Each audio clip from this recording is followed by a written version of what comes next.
Declare open this hearing of the House of Representatives Standing Committee on Economics for the review of the Reserve Bank of Australia Annual Report 2019. And we welcome representatives from the Reserve Bank of Australia and, of course, members of the public and media watching the webcast. The RBA appeared before the committee last in December 2020, which doesn't seem that long ago, but as I said to the Governor on the way in, there's never been a more exciting time to take an interest in monetary policy. The COVID-19 pandemic has significantly affected economies and financial markets across the globe. There have been few times when monetary policy has been more consequential for the Australian economy.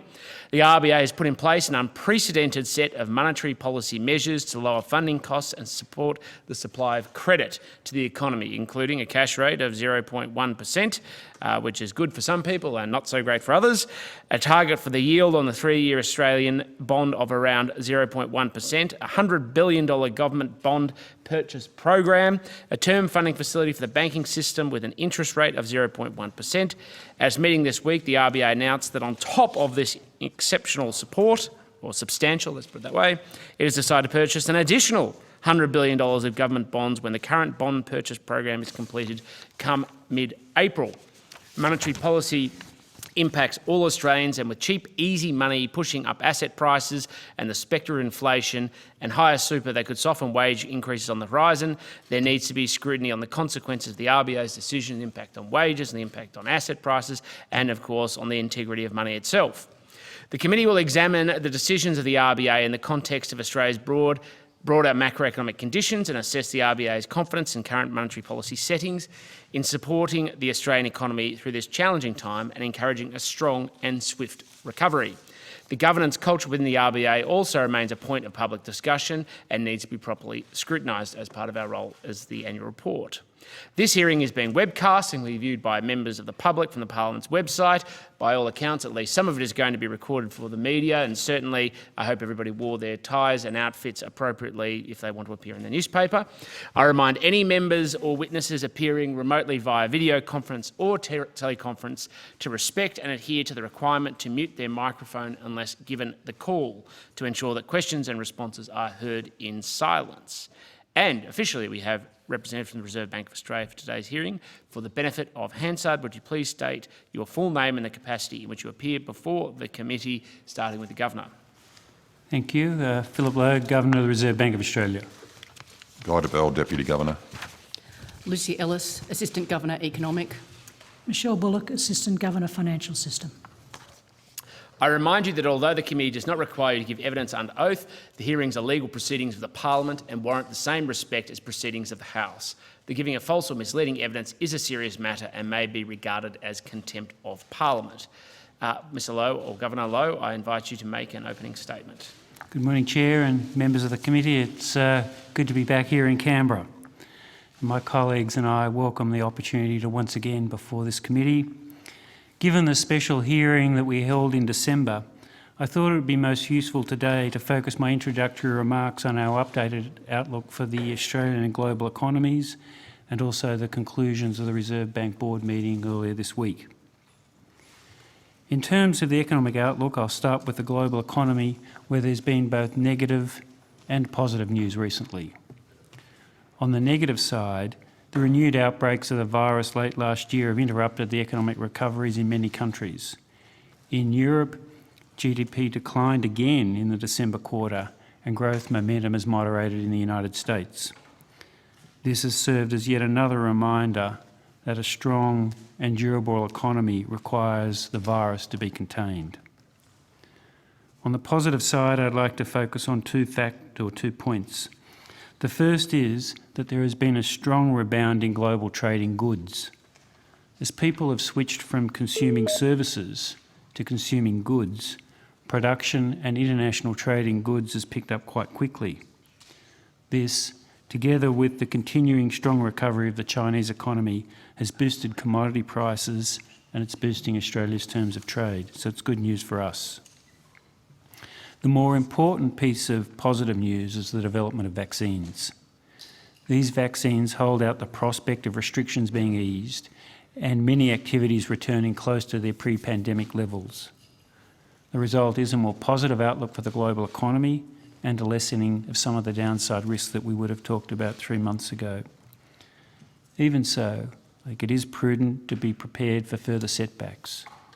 The rollout of vaccines around the world does face challenges, and there are also more conventional risks to the global economy, including the ongoing trade tensions. Since we last met, the outlook for the Australian economy has also improved. The downturn in Australia was not as deep as we had feared, and the recovery started earlier, and it's been stronger than we were expecting. The outcomes for GDP and the labour market have been at least as good as the upside scenarios we published last year.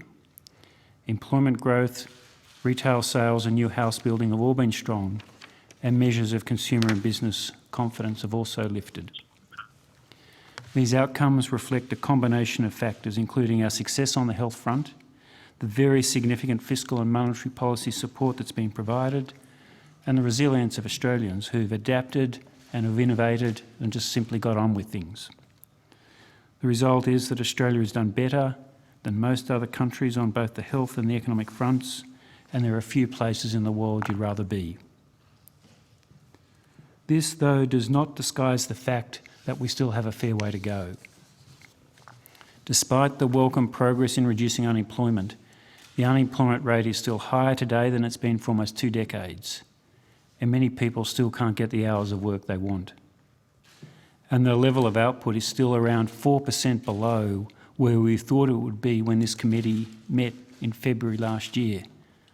4% is a big gap, and it represents a lot of lost output and a loss of a lot of national income. On the wages and prices front, we also have a fair way to go to get back to the outcomes we're seeking. Wage growth is the lowest in decades, and inflation continues to run below our medium-term target of 2 to 3%. The RBA is committed to making further progress in reducing unemployment and having inflation return to the target range. We recognise, though, that this progress is likely to be gradual. It's also dependent upon the path of the pandemic, as well as on some of the structural and global factors that we've discussed at previous hearings of this committee.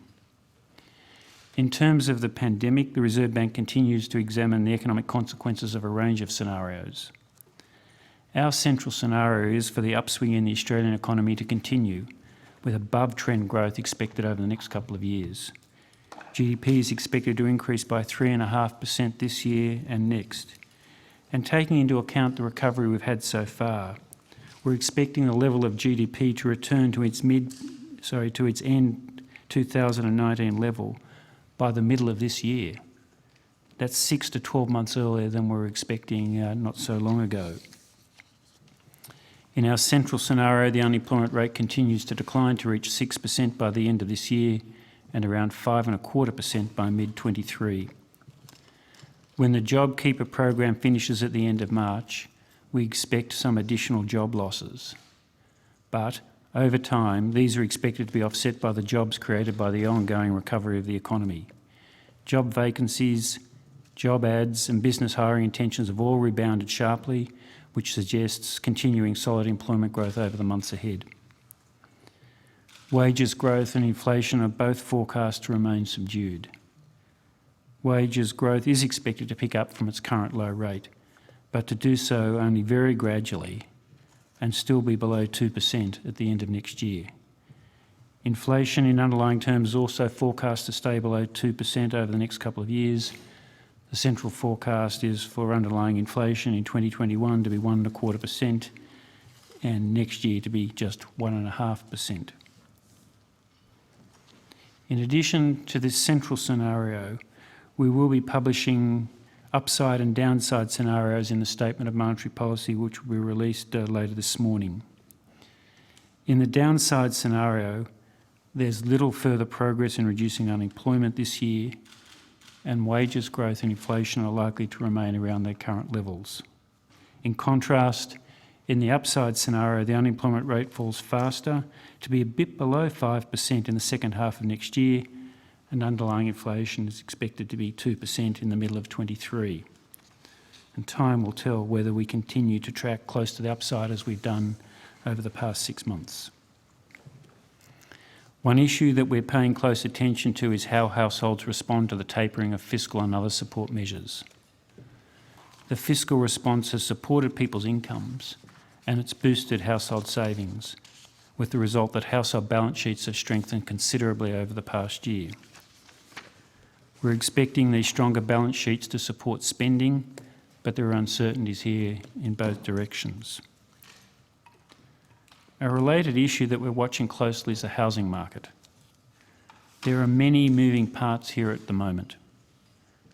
We've got record low interest rates, a shift in preferences towards houses and regional locations, very large government incentives for first home buyers, the slowest population growth in a century, very high rates of house building, and a significant decline in apartment rents in Sydney and Melbourne. So there are a lot of moving parts. In the face of all these moving parts, the housing market has been more resilient than we expected, and this has been helpful for the overall economy. The past year would have been even more complicated if there had been large, ongoing and widespread falls in housing prices. Housing prices are now rising across most of the country. Even so, the National Housing Price Index is only around the level that it reached 4 years ago. As we previously discussed at these hearings, the RBA does not and should not target housing prices. Instead, our focus is on the lending that's used to purchase housing. We want to see lending standards remain strong. At present, there are a few signs of a deterioration in these standards. If that were to change, you could expect that we will be discussing possible responses at the Council of Financial Regulators, as we did a few years ago, and that was successful. I'll now turn to monetary policy. Given that our meeting earlier this week was the first for a new year, the board took stock of last year's monetary policy measures and it discussed the outlook for the year ahead. And I'd like to share with you 6 points from those discussions we had on Tuesday. The first point is one that we covered at this committee hearing in December, and that is the RBA's monetary policy package is working broadly as expected and it's helping to support jobs. Together, the bond purchases, the term funding facility, the 3-year yield target and the record low cash rate have kept funding costs low for all borrowers and helped ensure the banking system is able to provide the credit that's needed for the recovery. These measures have also resulted in a lower value of the Australian dollar than would have otherwise been the case. While the Australian dollar has appreciated in recent months due to both a weaker US dollar and higher global commodity prices, a larger appreciation would have occurred in the absence of the RBA's measures. The second point is that very significant monetary policy support will need to be maintained in Australia for some time to come. It will still be some years before inflation is sustainably consistent with the target and we reach full employment. It's therefore important that monetary policy support be maintained. The day will come when it is appropriate to provide less support, but today is not that day. The third point is that as part of the RBA's ongoing monetary support, we will continue to purchase government bonds issued by the Australian Government and the States and Territories at the completion of the current $100 billion program in mid-April. In considering this issue, the board took account of 3 factors: the effectiveness of the bond purchases to date, the decisions of other central banks, and most importantly, the outlook for inflation and jobs here in Australia. In terms of effectiveness, the bond purchases have helped to lower interest rates and meant that the Australian dollar is lower than it would have otherwise been. It's difficult to be precise, but we estimate that our bond purchases have lowered yields on longer-term Australian government bonds by around 30 basis points. They've also contributed to lower spreads on the bonds issued by the States and Territories, which are at a record low, and they've added to liquidity in the Australian financial system. And Australia's government bond markets also continue to function very well. In terms of what other central banks are doing, Many have recently announced extensions to their bond purchase programs. This is relevant to us because we live in an interconnected world. If we were to cease purchasing bonds in April, it's likely that there would be unwelcome upward pressure on the value of the Australian dollar. This would further delay the already slow progress on jobs and inflation. Given these considerations, and with the cash rate at its effective lower bound, the board judged that it was in the national interest for the bank to continue with its bond purchases. After the current program finishes in mid-April, the bank will buy a further $100 billion of government bonds at the same rate as currently of $5 billion a week. These purchases will continue to be in the secondary market through transparent and open auctions. The RBA does not and will not directly finance governments. The bonds we own will have to be repaid in the same way as if they were owned by others. We are lowering the cost of finance for government, as we are lowering the cost of finance for all borrowers. But we are not and will not provide direct finance. There remains a strong separation between monetary and fiscal policy in Australia. The fourth point from the board's review this week is that the term funding facility will be maintained. Banks can draw on this facility up until the end of June this year, which means they will have the benefit of low-cost funding for a further 3 years.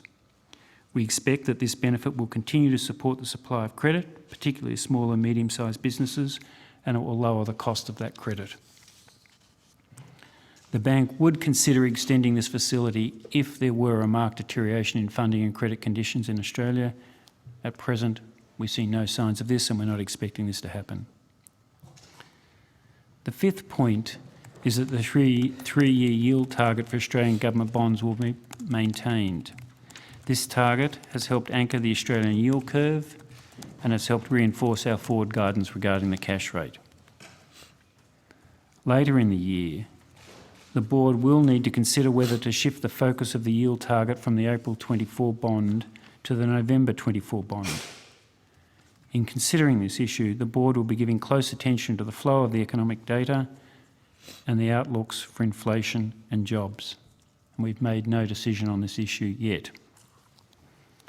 The sixth and final point is that the cash rate will be maintained at 10 basis points for as long as is necessary. The board has no appetite to go into negative territory and has done as much as it reasonably can with interest rates. Before increasing the cash rate, the board wants to see inflation sustainably within the 2 to 3% range. Meeting this condition will require a tighter labour market and stronger wages growth than we're currently forecasting. It's difficult to determine exactly when this condition might be met, but based on the outlook I've discussed today, we do not expect it to be met before 2024, and it's possible it will be later than this. So interest rates are going to be low for quite a while yet. On that note, I'll close my introductory remarks, and my colleagues and I are here to answer your questions. Thank you. Well, thank you very much, Governor, and for that substantial opening statement. It's appreciated, particularly in covering some of the many issues that you have, which are concerned to myself and to committee members.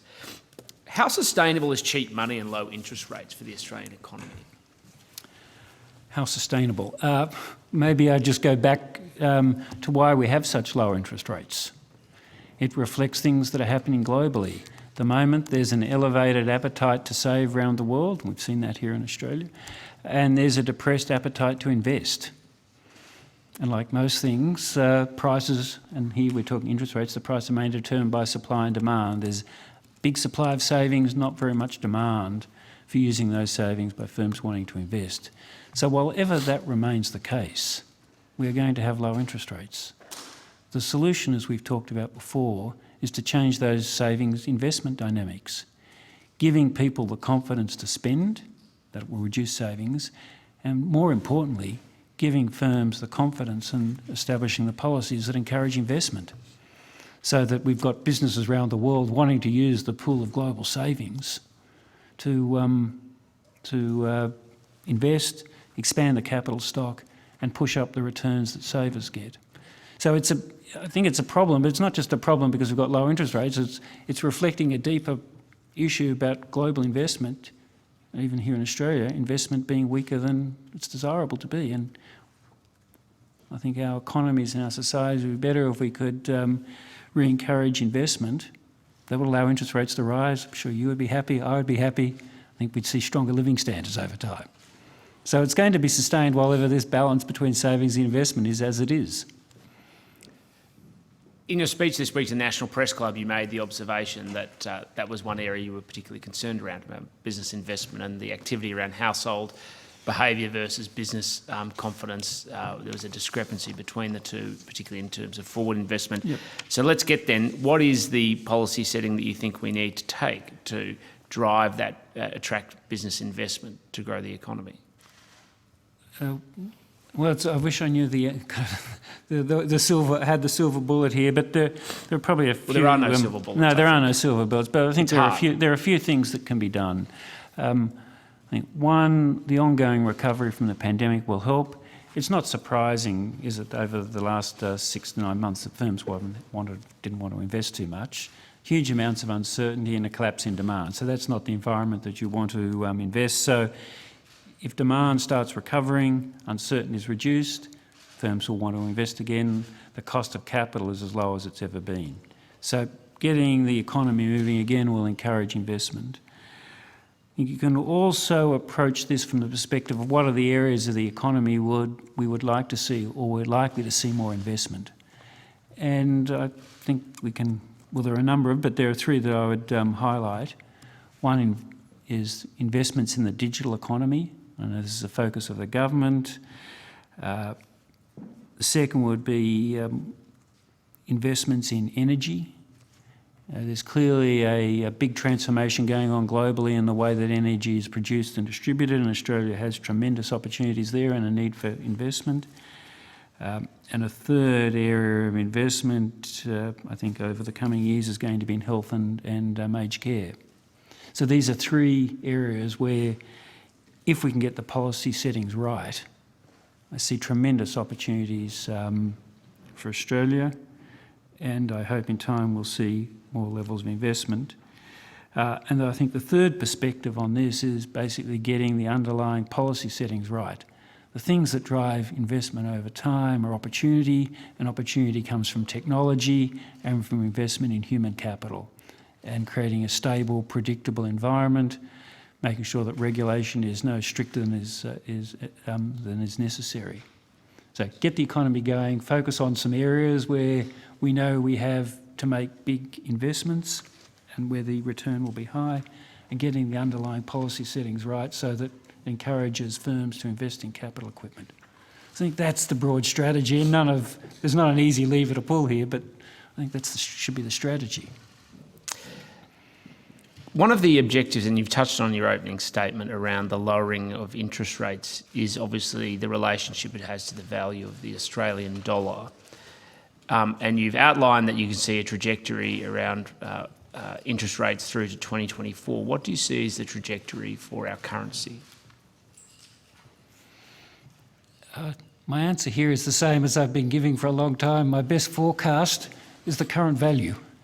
And there's a lot of economic and academic literature that supports that. So, the value today or the value 6 months ago? The academic research says the value today is your best estimate, of the value in the future. I can probably elaborate that. The two things that really drive the value of the Australian dollar are commodity prices and relative interest rates. At the moment, the Australian dollar has not appreciated by as much as we would have thought based on the historical relationships with commodity prices. Australia's commodity prices have gone up a lot. We're publishing updated forecasts for the terms of trade today. They're much higher than they were previously. If you run that through our standard models, you would expect the Australian dollar to have gone up a reasonable amount more than it's actually gone up. The fact that it hasn't is linked to our monetary policy, at least in part. The fact that we've been able to narrow the interest differential with the rest of the world has meant that the currency has not gone up as much. So really the forecast really for the future value of the currency is really dependent upon what happens to commodity prices and relative monetary policies. So, Well, how much sovereign control then do we have over our interest rates? We've had this discussion before where I've raised the prospect that we're an interest rate taker because of the behaviour, particularly of the Fed, US Fed, as well as the European Central Bank. You've rejected that we're an interest rate taker, yet we seem to follow almost perfectly because of the issues around currency. We're an interest rate taker in one sense, but we have choice in another. So let me try and pull that apart. Please. There are times in history, and we're living through one at the moment, where there are big shifts in the world equilibrium interest rate, if you think, driven by the saving investment dynamics that I talked about. And we don't have any choice but to participate in that. Let's say here in Australia we said, well, that's quite an admission. The world interest rate has declined a lot, but here in Australia we don't like that, so we're going to keep our interest rates much higher when the world interest rate's down here. Well, what do you think is going to happen? Capital would pile into Australia, the exchange rate would go through the roof, people would lose jobs. It would not, you can't, I don't think you can reasonably do that. So when the world equilibrium interest rate shifts for structural reasons, we have to follow that. Most of the time in our history, the world equilibrium interest rate hasn't moved that much. And so we've moved our interest rates around for cyclical reasons, and we still have complete freedom to do that. If the Australian economy continues to outperform and the rest of the world is weak, then you could expect over time the interest differential then to be in Australia's favour again. So we still have freedom in the cyclical sense. We don't have freedom in the structural sense, or if we tried to exercise the freedom, the consequences would be dire. So, so we have freedom, but we don't. So it's complicated. It is complicated, but it does have a material impact on where we are now, as I think you've just accepted. And particularly because we, of course, have larger countries making, or collections of countries making these decisions, including to influence the value of their own currency. So do you see signs of currency manipulation from other central banks? No, not at all. I meet every month, every 6 weeks with the governors of the other central banks, and we're all discussing the same basic problem we confront. Our economies are underperforming. And even before the pandemic hit, inflation was a bit low, wage growth was a bit low. So we're all thinking how we deliver the monetary stimulus, and we recognise that when one country delivers monetary stimulus and another doesn't, there's an exchange rate response. Yep. So none of us are sitting here, and certainly we're not doing this either, targeting our exchange rates. We're not at the Reserve Bank saying, how do we get our exchange rate lower? We are saying, how do we get more people into jobs? And how do we get inflation back to target? And all my colleagues in the other central banks are saying the same thing. Part of the transmission mechanism is through the exchange rate, but the underlying thing we're dealing with is getting people into jobs, getting wages rising again and getting inflation up. So there's no sense of kind of currency wars or currency manipulation going on here. The concern is jobs and inflation everywhere. But getting to jobs and inflation, you've already outlined the time frame of 2024 for current interest rates. Do you see a scenario where it is going to be pulled back and there could be changes or adjustments upwards before that time frame? Or is that just a statement in order to give people confidence? There's certainly the central scenario is one where I can't see interest rates being lifted before 24. And even in the upside scenario, the unemployment rate's kind of around 5-ish and inflation's only 2 at the end of 23. So that will not meet the test for a lift in interest rates. If inflation's just getting back to 2, that's not enough for us to lift interest rates. We want to make sure that inflation is sustainably within 2 to 3%. Could we do even better than our upside scenario? It's possible. We've done over the past 6 months at least as good as our upside scenario, and in some areas we've done better than the upside scenario, particularly on the unemployment rate. It's possible that that continues.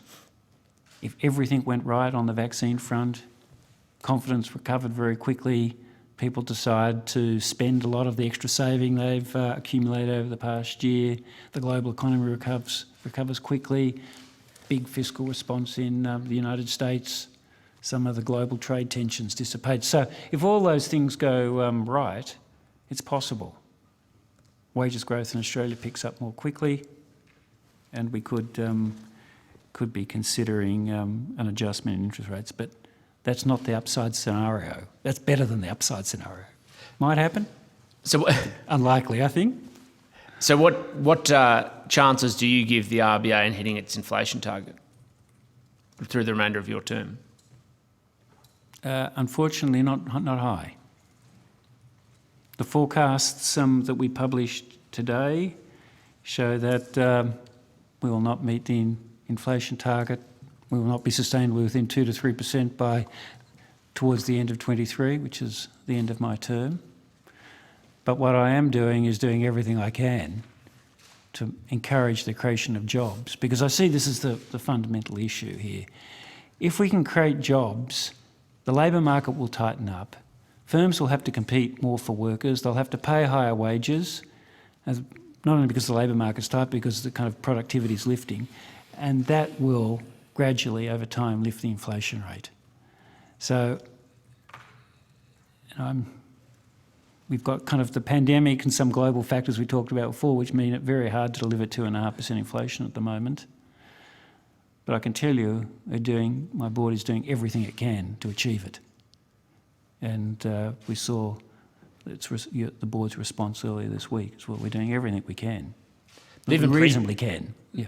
Even pre-pandemic, we weren't meeting the board wasn't meeting the inflation target. And now with a considerable amount of extra liquidity in the market, it's still not going to be able to do so. So does this raise questions about the judgment of the board prior to this crisis? Oh, well, I mean, you can form your own judgment about that. My view is that in the circumstances we've faced, we've operated effective and responsible monetary policy. We've talked, I think, last year at this hearing about inflation being low, the economy disappointing in 2019 because of sluggish wage growth and declining housing prices, and that had meant many people had kind of reduced their spending.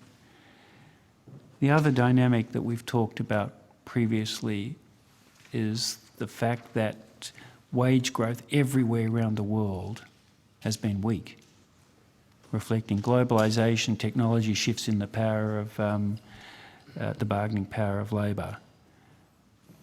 We can't deliver 2.5% inflation if wages are growing at 2%. Wages growing at 2% because the Reserve Bank hasn't run very good monetary policy. You might argue that. My perspective is it's largely structural global factors that are delivering the slow wages growth. And our strategy is to support the economy, to have the labour market tighten so that firms have to compete again for workers. I'm confident that over time that will work, but it's going to take time. And unfortunately, not going to be before 23. You'll be happy to know that I don't solely blame the RBA board for the situation. No, in fact, the an appetite for reform on many issues has been variable in this place, and that has a consequence as well. But it doesn't negate the fact that there is a question to be asked. Continuing on the point of jobs, in Treasury's review of the JobKeeper program in June, they found that, quote, JobKeeper has a number of features that create adverse incentives which may become more pronounced over time as the economy recovers. It dampens incentives to work, it hampers labour mobility and the reallocation of workers to more productive roles, and it keeps businesses afloat that would not be viable without ongoing support. And you're familiar, end quote, you're familiar, of course, with those observations. In fact, you made some of them just yourself, at least in the international context, following through to the domestic context. So is there a point at which JobKeeper and programs like that and the fiscal stimulus provided can actually hamper the economic recovery? And do you agree with the Treasury's assessment? Well, I agree, at least certainly analytically, that those points are valid. And for that reason, the government has wanted JobKeeper to be a temporary program. I think that's eminently understandable. It should be temporary. It's been incredibly important in supporting the economy. I think it's one of the things that really has made a real difference to people's jobs and people's livelihoods. So very much welcome that program, very much welcome the fact that it's temporary, and there's a debate over when the end date should be, but I think it's understandable why the government would be looking to finish it up on the schedule, partly for the reasons that were articulated in that Treasury report. We don't want to be in the world of providing these wage subsidies for very long periods of time. I think probably the other point I would make here, that this is just one element of the fiscal support the government's been providing, isn't it? That's the current focus. But the government has also cut taxes. It's introduced investment tax credits. The federal government and the state governments are engaging in a very substantial lift in public investment. At the moment, there's very large support for residential house building, which is as strong as it's been in a long period of time. And the boost that the JobKeeper and other support programs have delivered has increased the strength of household balance sheets, and people are going to be able to use that strength to support consumption. So the JobKeeper program, incredibly important, it's temporary, but when it's finished, there are a lot of other support measures on the fiscal side the government has delivered, which are going to keep delivering. And this is one of the reasons why we think that when JobKeeper finishes, while some firms will obviously have to cut employment, there's enough ongoing strength in the economy that the unemployment rate will trend down through the course of the year.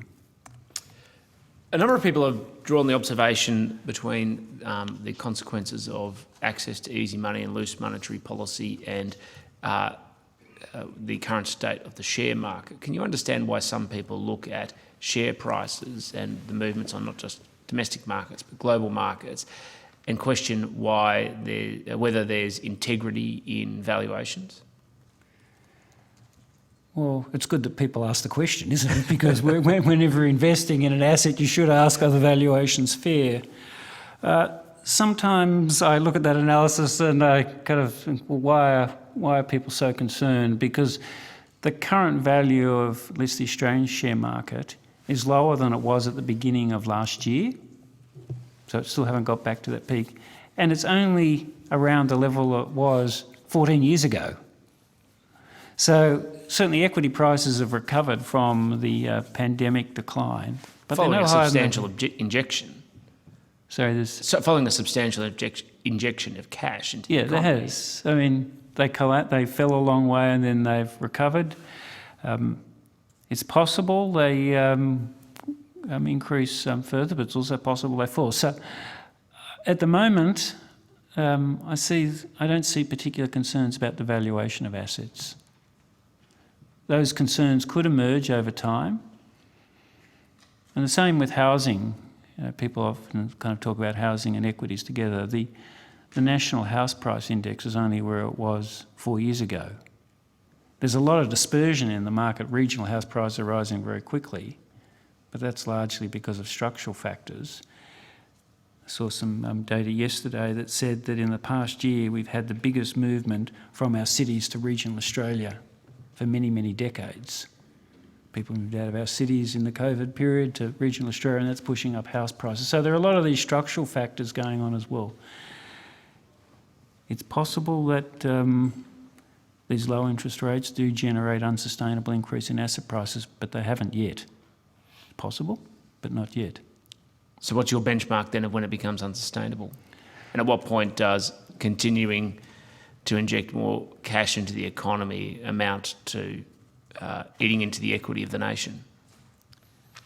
Well, I can't kind of say at what value of the ASX 200 it'll be too high, or the National House Price Index. But there'll be a point where you'd come into this fora and say, if you felt it was the case, that where we were positioned was unsustainable. If you're saying, as I said in the introductory remarks, the main issue here is the debt. I mean, we can't control and shouldn't try and control asset prices. That's not our mandate, and it's not sensible. I don't think it's even possible. So what we can have an influence over is how much borrowing occurs on the back of those asset prices. That was our focus a number of years ago. Remember, housing prices were rising very quickly, investors were rushing into the market, they were borrowing on overly generous terms, and we thought those trends in debt were unsustainable. And through the Council of Financial Regulators, we work with APRA and my colleagues at the bank, and we put in place some measures, and that would be our approach again. So it's the debt that goes with the asset prices that would be the unsustainable element of it. So we'll see. At the moment, though, the level of asset prices, based on many metrics, does not seem too high, and the level of debt and the lending standards don't seem inappropriate. That could change, and when we come back here in 3 or 6 months' time, we might be having a different conversation, but right today, we don't have particular concerns about what's happened now. Deputy Chair. Thank you, Governor, and your colleagues for appearing before us today. As you know, since I came on the committee in 2019, I've been quite critical of the bank for being, in my view, too timid in focusing on getting inflation up into the target band, and I'm still concerned that it might be the case that for the entirety of your term as Governor, inflation sits below the target band, with the consequence that there are fewer jobs in Australia than there would otherwise be. If you had announced $200 billion of QE on Tuesday rather than $100 billion, would your forecast for wages in 2022 be higher or lower?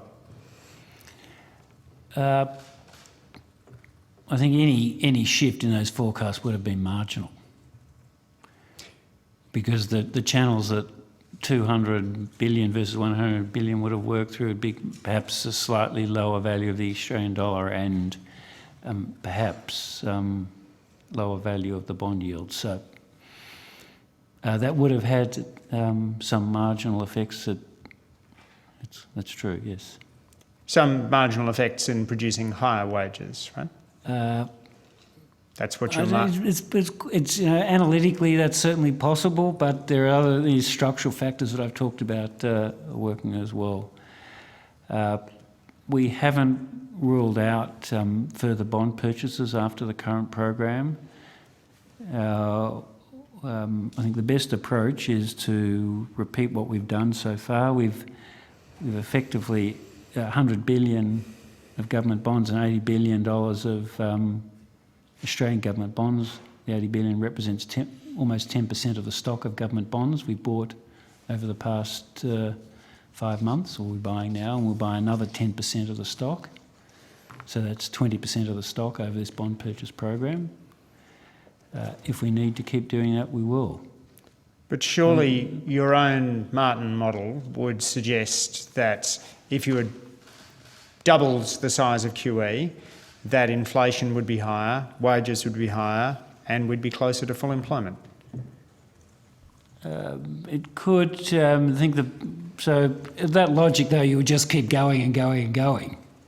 So if 200, you could make the same argument for 300, for 400, for 500. So my view until eventually you're in your target band and achieving your mandate. It's not obvious this is a bad thing, Governor. I would just note that macro models have don't do a very good job of modelling the financial sector. And they failed pretty poorly in 2007 when macro discovered finance.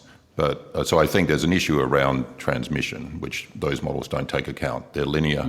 They assume that they assume markets don't exist in financial markets, broadly speaking.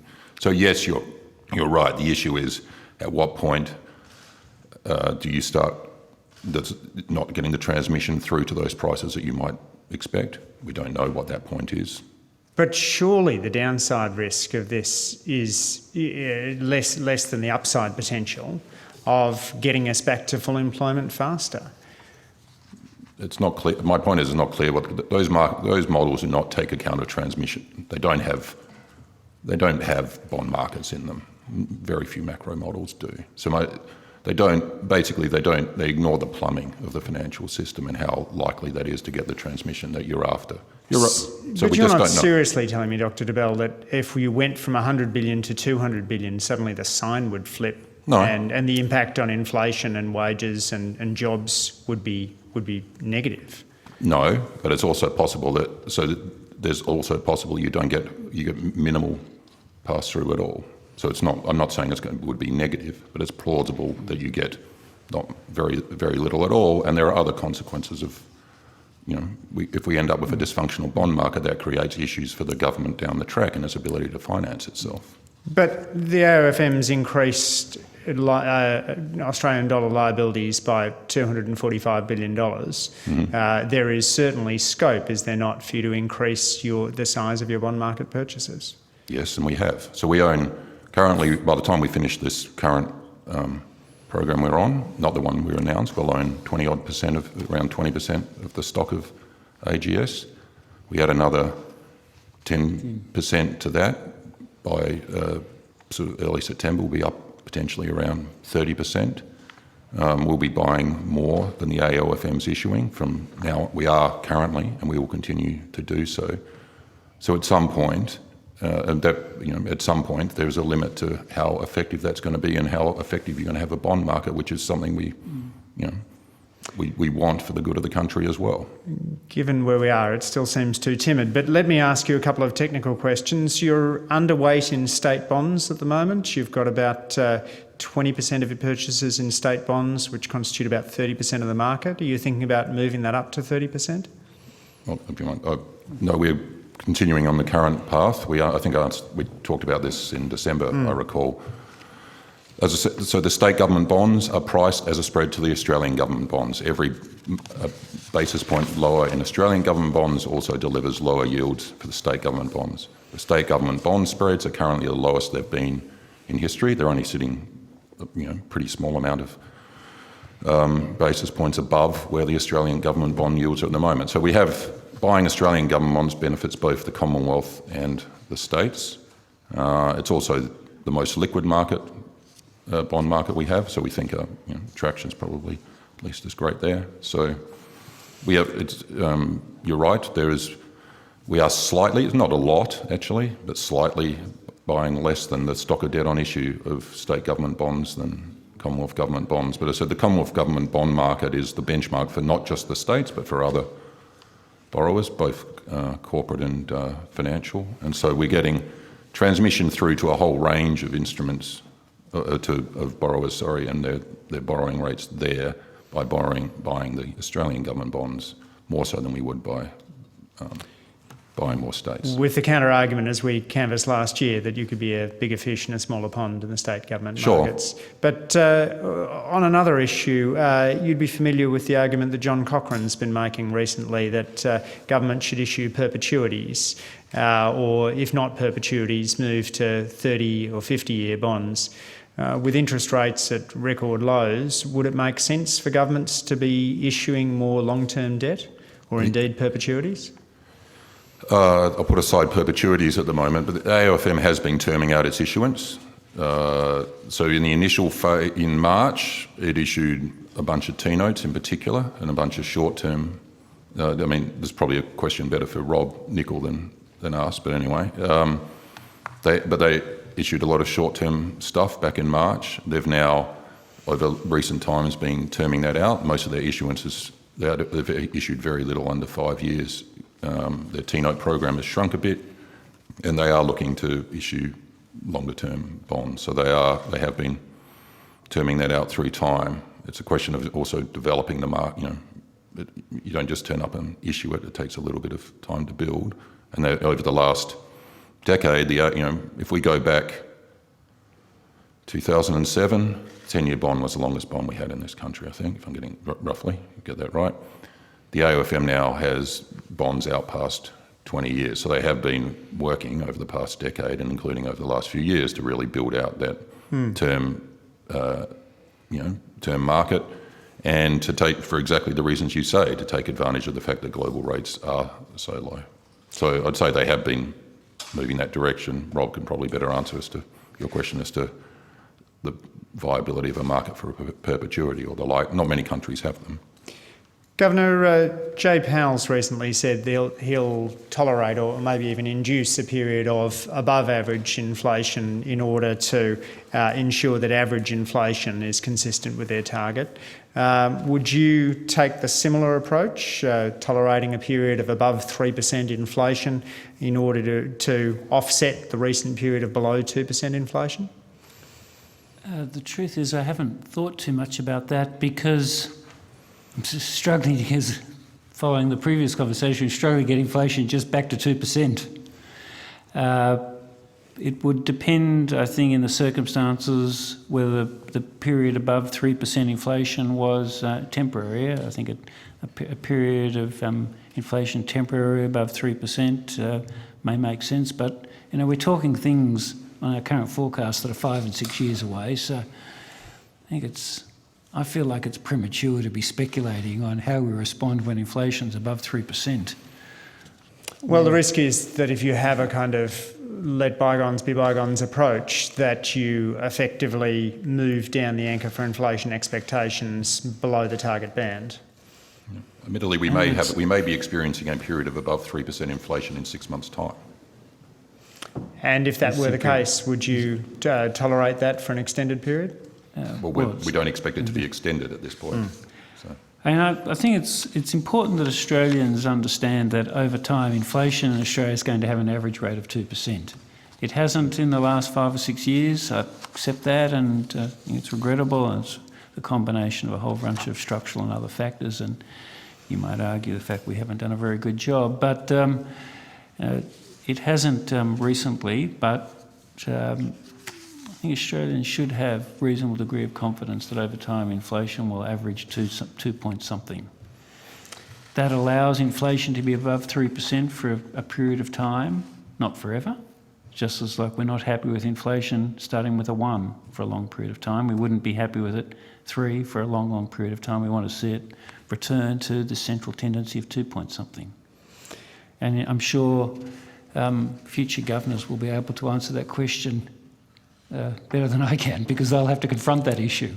I'm not expecting to have to confront that issue by the end of my term.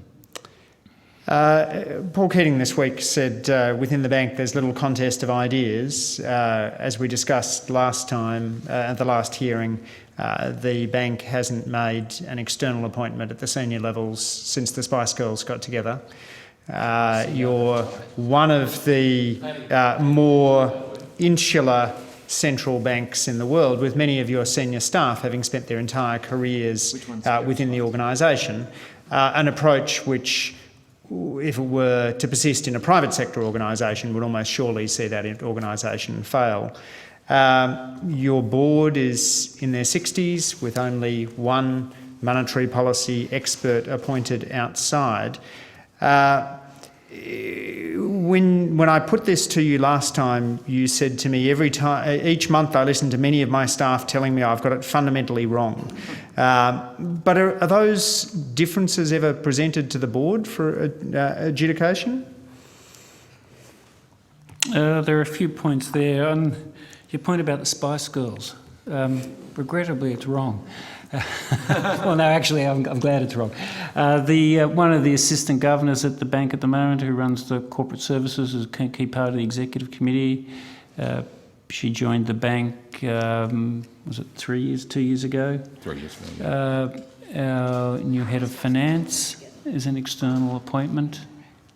The head of our economic analysis department is an external appointment. He came in as head of international department from the IMF and a private sector background. So we have, over recent times, had a number of external appointments which have been very effective, and we look outside and we choose the best people, and sometimes we find those outside and sometimes we find them inside.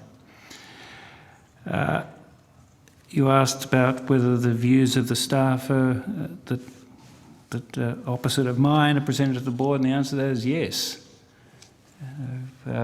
At the board meeting, I say to the board periodically, the staff have got this view or that view, and we discuss that.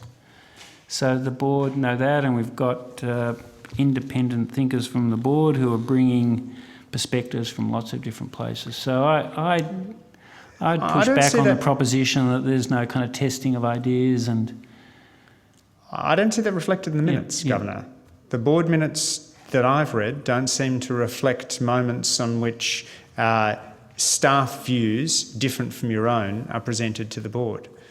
Why is that cleansed from the minutes? Well, it's not cleansed from the minutes. The minutes aren't a transcript, and they shouldn't be. They're a summary of the considerations that we discussed at the meetings.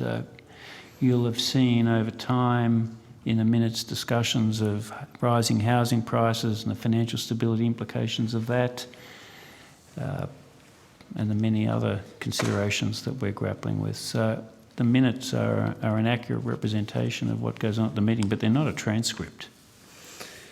Stephen Kirshner recently wrote a paper for the Michele Centre suggesting that monetary policy decision-making should be delegated to a committee of the Governor, Deputy Governor, Assistant Governor and 4 full-time external board members with monetary policy expertise. That would then allow you to have transparent voting, which you don't have under the current model of having amateurs rather than experts largely populate the board. What's your view of that proposal? Well, again, I'm going to push back on you terming my board members as amateurs. They're all people with a lot of experience both in the business and economic world. Carolyn Hewson has just been appointed to the board. She was kind of on the Murray Inquiry and has had a big, deep background in finance. Alison Watkins has just been appointed to the board.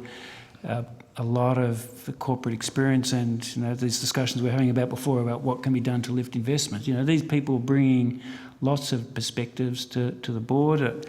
But they wouldn't characterise themselves as monetary policy experts, and they wouldn't be appointed to the boards of most other central banks around the world. No, but that what they bring, and I really value this as the chair of the board, is an appreciation of the difficulties of making decision-making under uncertainty. And I feel, with due respect to the economists, that these business people are better at grappling with making decision-making under uncertainty than the economists who, you want people with different perspectives, the people who bring their model and say, well, if you run the model, this is the outcome. And then you want people coming from a different perspective. So I think it would be, at least in our context, a backward step to have all people of the same background on the board. It's better to have business people, people with backgrounds in finance, economics, and people who are dealing with complex and uncertain issues all the time and grappling with the trade-offs. And having all those people come together and discuss the ideas, for me that's a much better decision-making process than having people come together with the same background. It's this tension that comes from having people with different backgrounds and different experiences and understanding decision-making under uncertainty that I think has served us well. You might have a different view, but... Well, the different view and the view adopted by pretty much every other central bank around the world is that you want your technical analysis to be able to be challenged by members of the board.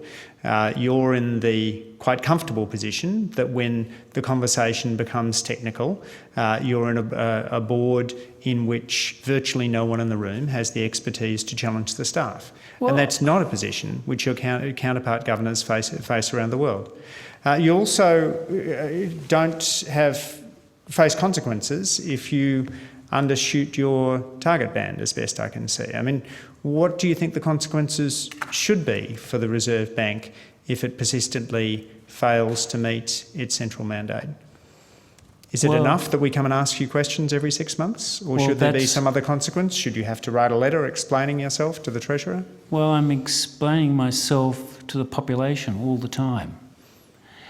Is it enough to answer your questions? I can tell you I take this process incredibly seriously. I'm explaining every month, sometimes more frequently, what we're doing, why we're doing it and how we're achieving our objectives to the public. I personally don't think writing a formal letter is going to add anything to the process. If the Treasurer asked me to, I would give him a letter. But I don't feel like that would add anything to the process. You're asking me questions now every 3 months. get asked questions on frequently. I was at the National Press Club earlier this week also explaining this set of issues. So if the government of the day wanted a different accountability mechanism, there'd be options that could be considered. But at the moment, I feel we're doing a reasonable job at explaining ourselves to the public, what we're doing, why we're doing it. Final question. How often does the Reserve Bank's board overrule the staff recommendation? How often does it doesn't?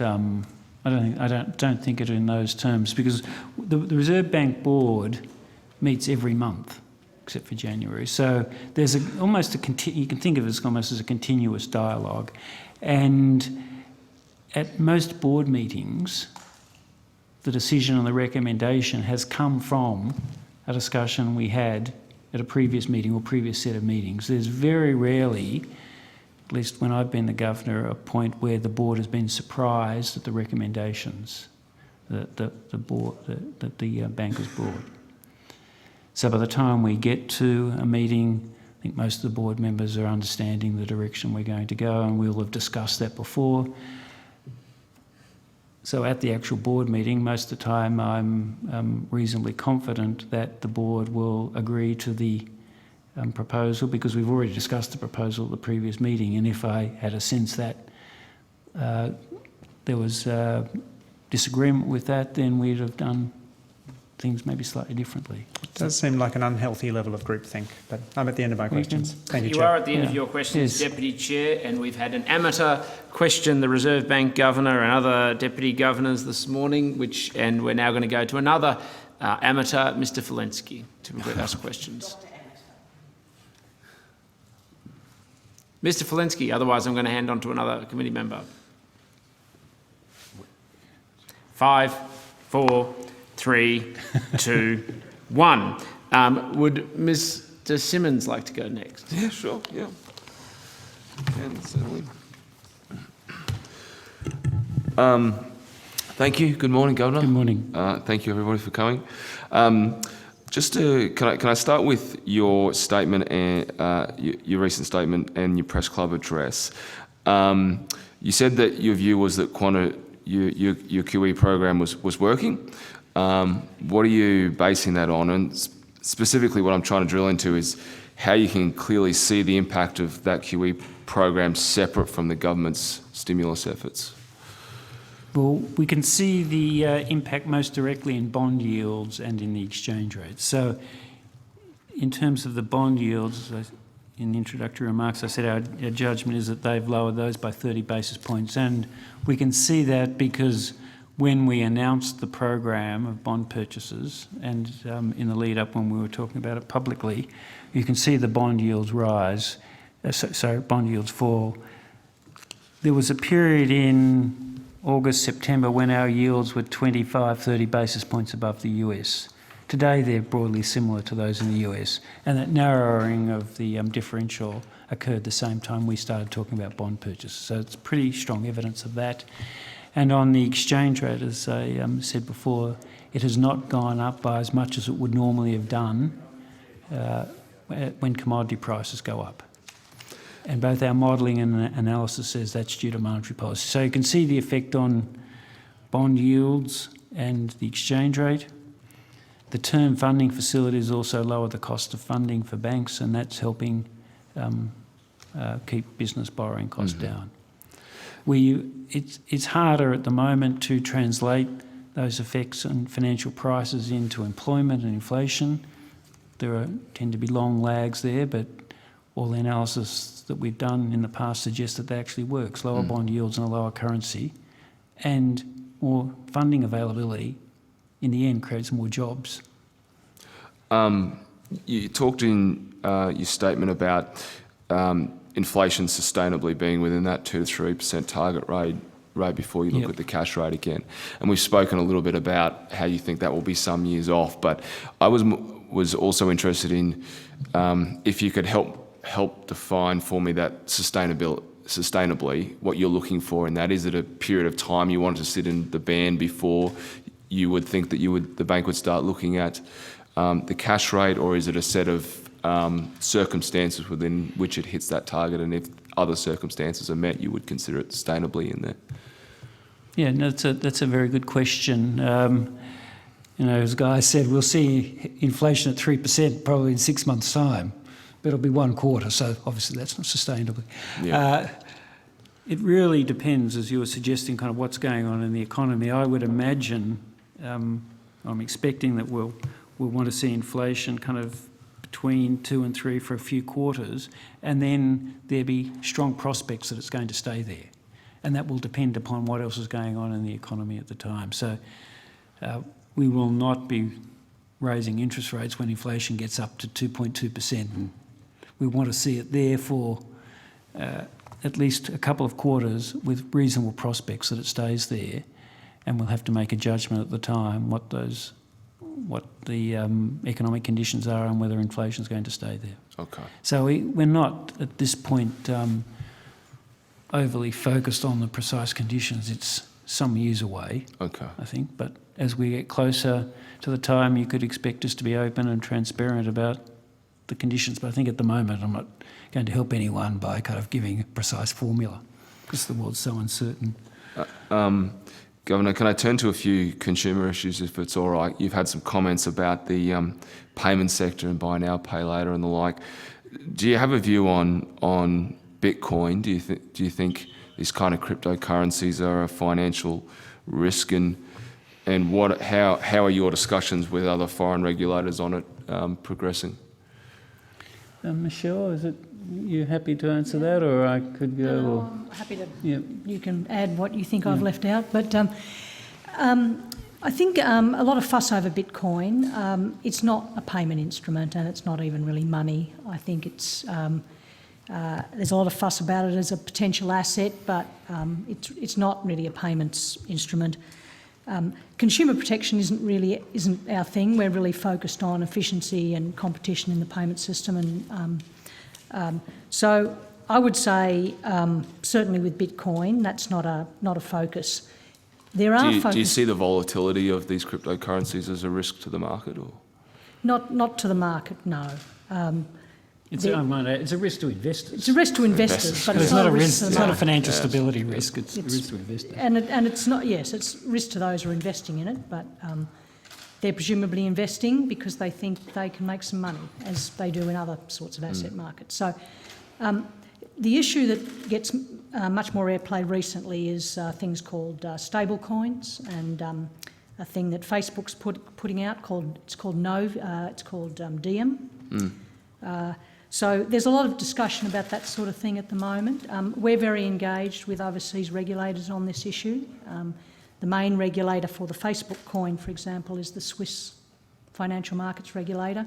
We're very engaged in a regulatory college with them. There's a lot of work going on in that area. So I would just say with those sorts of coins, as they're so called, that at the moment nothing will happen until the regulators are happy that all the requirements are met. And I'd have to say that with those sorts of things, you've got privacy, you've got AML/CTF, you've got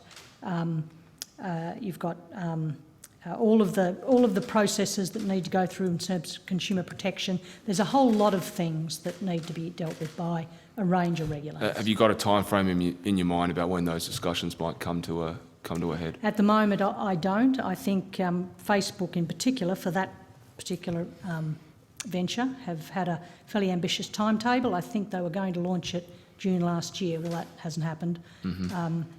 It'll happen when the regulators are happy. Okay, thank you. Governor, can I turn to a different issue now? Do you have a view on lenders failing to reduce high interest rates on credit card products? Is it not a significant drag on consumer spending, do you think? And are you not frustrated that the low cash rate that benefit isn't flowing through more to interest rates on credit cards? It's another good question. I have frustration that there are still credit cards in the Australian marketplace with interest rates around 20%. Yes. And people write to me all the time and say this is a disgrace and how can this possibly be? And have to say I don't have a good response for them other than there are credit cards in the Australian marketplace with much, much lower interest rates. Some kind of perhaps high single digits. And as I do with people with, say to people with mortgage debt, shop around, because there are good products out there in the marketplace that offer people much better deals. So say to people, if you've got a credit card with a high interest rate and you don't like it, go and find another one, because there are ones out there. And if collectively we as Australians do move to the better products, the banks will have to withdraw the bad ones, the bad high interest rate ones. So it is an issue, but the way to solve this is through people shopping around. And I've been giving that advice to people with mortgages all the time, and that's actually been working, because we've seen the average mortgage rate paid by Australians decline over the past 6 months by quite a lot, even though some of the posted rates haven't changed, because people are moving to banks that offer them a better rate. So the same process can work with credit cards. So just while I'm on credit cards, the rate of credit card debt or the value of credit card debt outstanding has been falling a lot over the past year, and the arrears rates on credit cards are actually declining. I think people are working out that there are better ways to pay for things. Often people pay with their debit card and they don't want to carry the high interest on a credit card. So the system is responding and people are paying down credit card debt, which is good.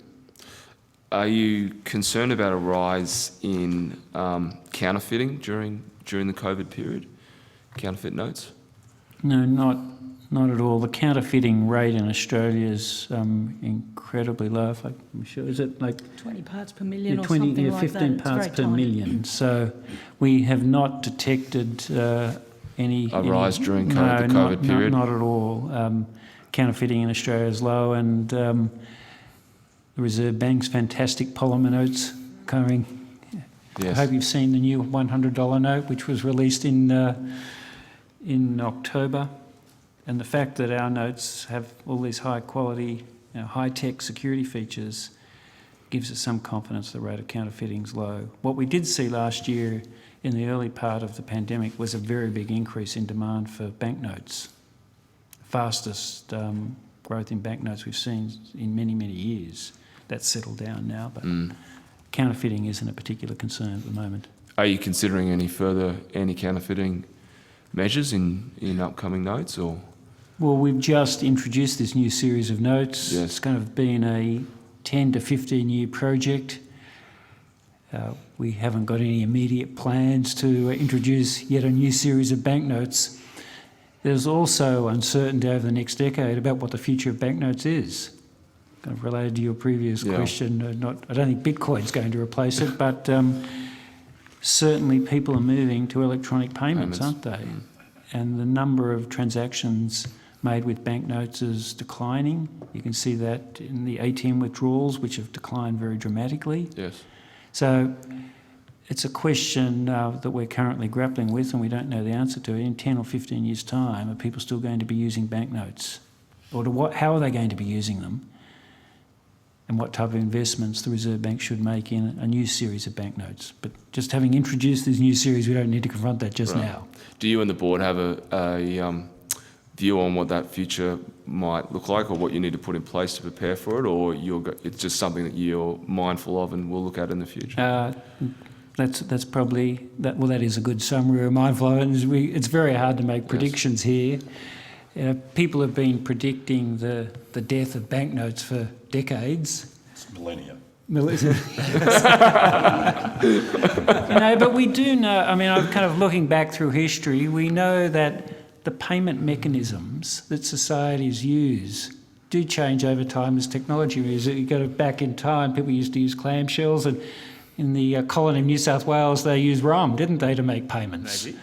So, we used to use paper notes. You can borrow my book, When Money Dies. Thank you, Mr. Yeah, Chair. so kind of the payment mechanisms that society uses do change over time, and we're clearly moving to a digital world. So our payments are going to become increasingly digital. But you're not predicting the death of the note just No, yet. but I think we'll see more digital payments if people have confidence that the digital payment system's working all the time.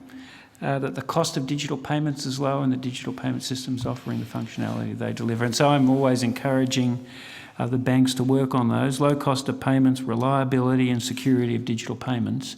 But I do think there will be a long residual demand for banknotes for a couple of reasons. One, it's anonymous. Now, people don't like using their not everyone likes using their bank accounts to make every payment because you leave electronic fingerprints. Yes. There are legitimate reasons and illegitimate reasons for that. People, and I feel this as well, could want to carry some banknotes in their wallet just in case the electronic payment system goes down. And some people like the comfort of holding banknotes as a store of value. So I hesitate to make predictions in this area, but I think we'll be producing banknotes for a long period of time, but they could well turn into a bespoke product. You mentioned that... Oh, final question? Sure. You mentioned that people are writing to you about interest rates on credit cards. Are you getting a lot of correspondence from self-funded retirees about the low cash rate and the yield that they're getting on their savings, and what's your advice back to them? I certainly get a lot of letters, some of a range of types, so let's put it that way. I don't provide advice back to people.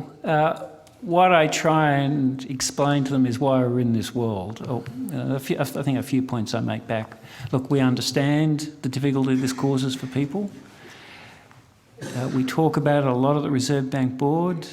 I read these letters, and many of them are very heartfelt, and I feel very bad for the people who are in this situation. So I try and say we understand. The second thing I do is to explain why we're in this situation.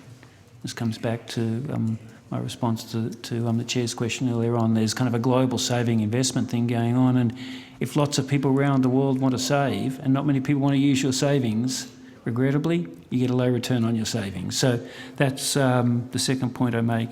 The third point I make is that low interest rates are helping the economy. They mean more people are in jobs than otherwise would be the case. Those people who have a job might be your child or your grandchild, and the society in the end, as a collective, is going to be better off if more people have jobs. And the fourth point that I sometimes make, depending upon the letter, is the lower interest rates are lifting asset prices. And if you own your house or you own a diversified portfolio, you're benefiting. So depending upon the nature of the letter, you get various elements of that response. Thank you, Governor. Thank you, Chair. Thank you, Mr Simmonds. And just to make a point of Ms Bullock's comments before, I'm reading an article in the Financial Review about Dogecoin, the currency that began as a joke and is now worth billions, that went up 900% in a matter of hours. So I'm not going to give anybody financial advice, but I will encourage them to take heed of Ms Bullock's comments before they make big financial decisions. Nor is she providing financial advice, merely policy. Thank you, Governor. We will take a break and we will resume at 11 a.m. Okay, thank you.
Amateur line of questioning from Ms Murphy. Thank you very much, Chair. I hope I reach the high amateur standards of my colleagues who have gone before me. Hello, Governor, and everyone else. Nice to see you. Governor, I just wanted to start with a question, if I could, arising out of your opening statement.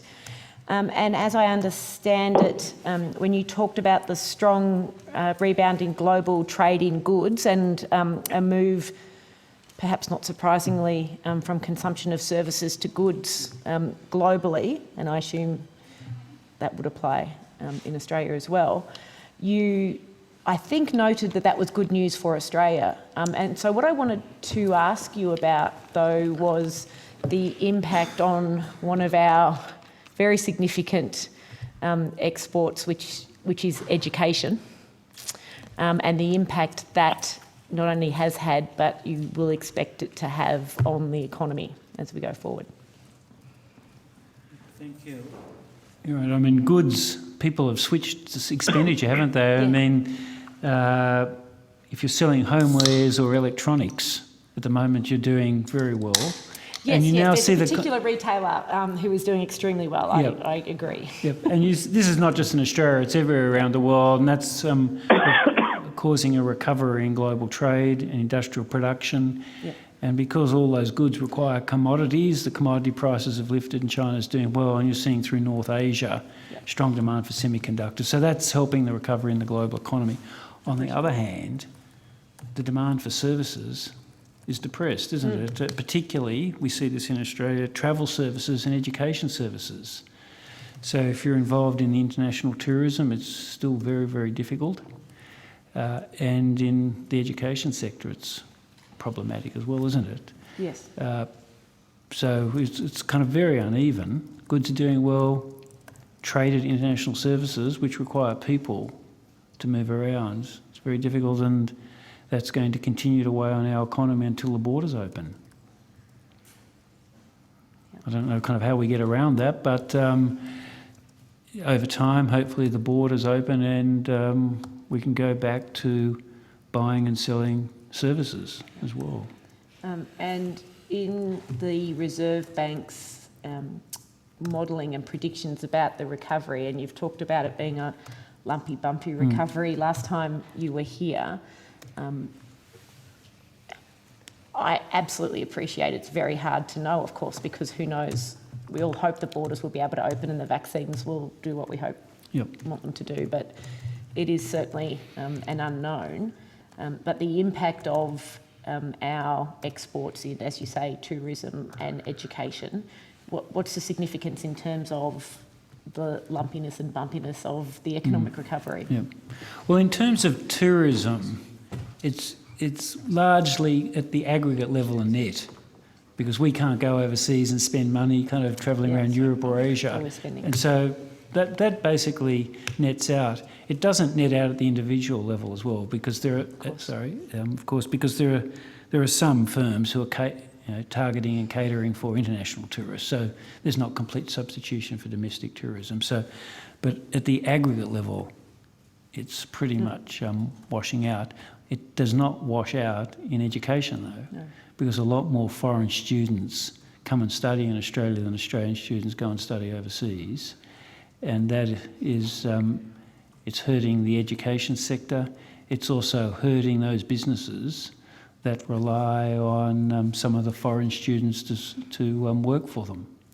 Because one of the attractivenesses of attractive features coming to Australia to study is not only you get a great education, but you're also allowed to work some hours.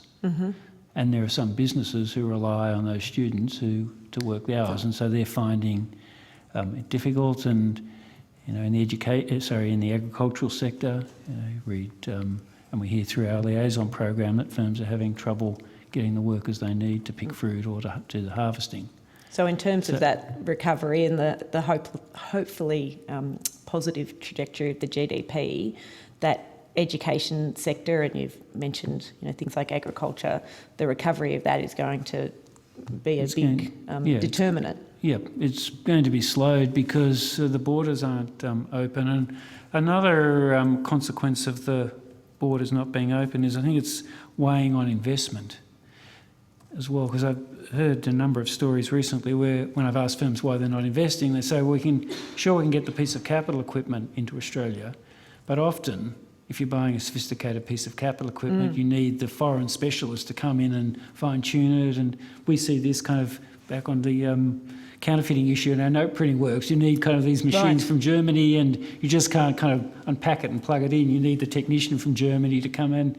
A number of firms have been telling me recently it's one reason they're not investing at the moment is the borders are closed. I'm not criticising the closure of the borders. It is what it is. We have to do it for good reasons, but it does have consequences, not just in tourism, in education, but I think increasingly investment, where you need technical skills embedded in people who are overseas, and you need the person here to actually do it. So that's part of the adjustment we have to go through, and it's obviously in everyone's interest for the borders to be open as soon as we can do that safely. Thank you, Governor. It's perhaps another reason to focus more on investment in technical skills and being able to manufacture those goods in Australia.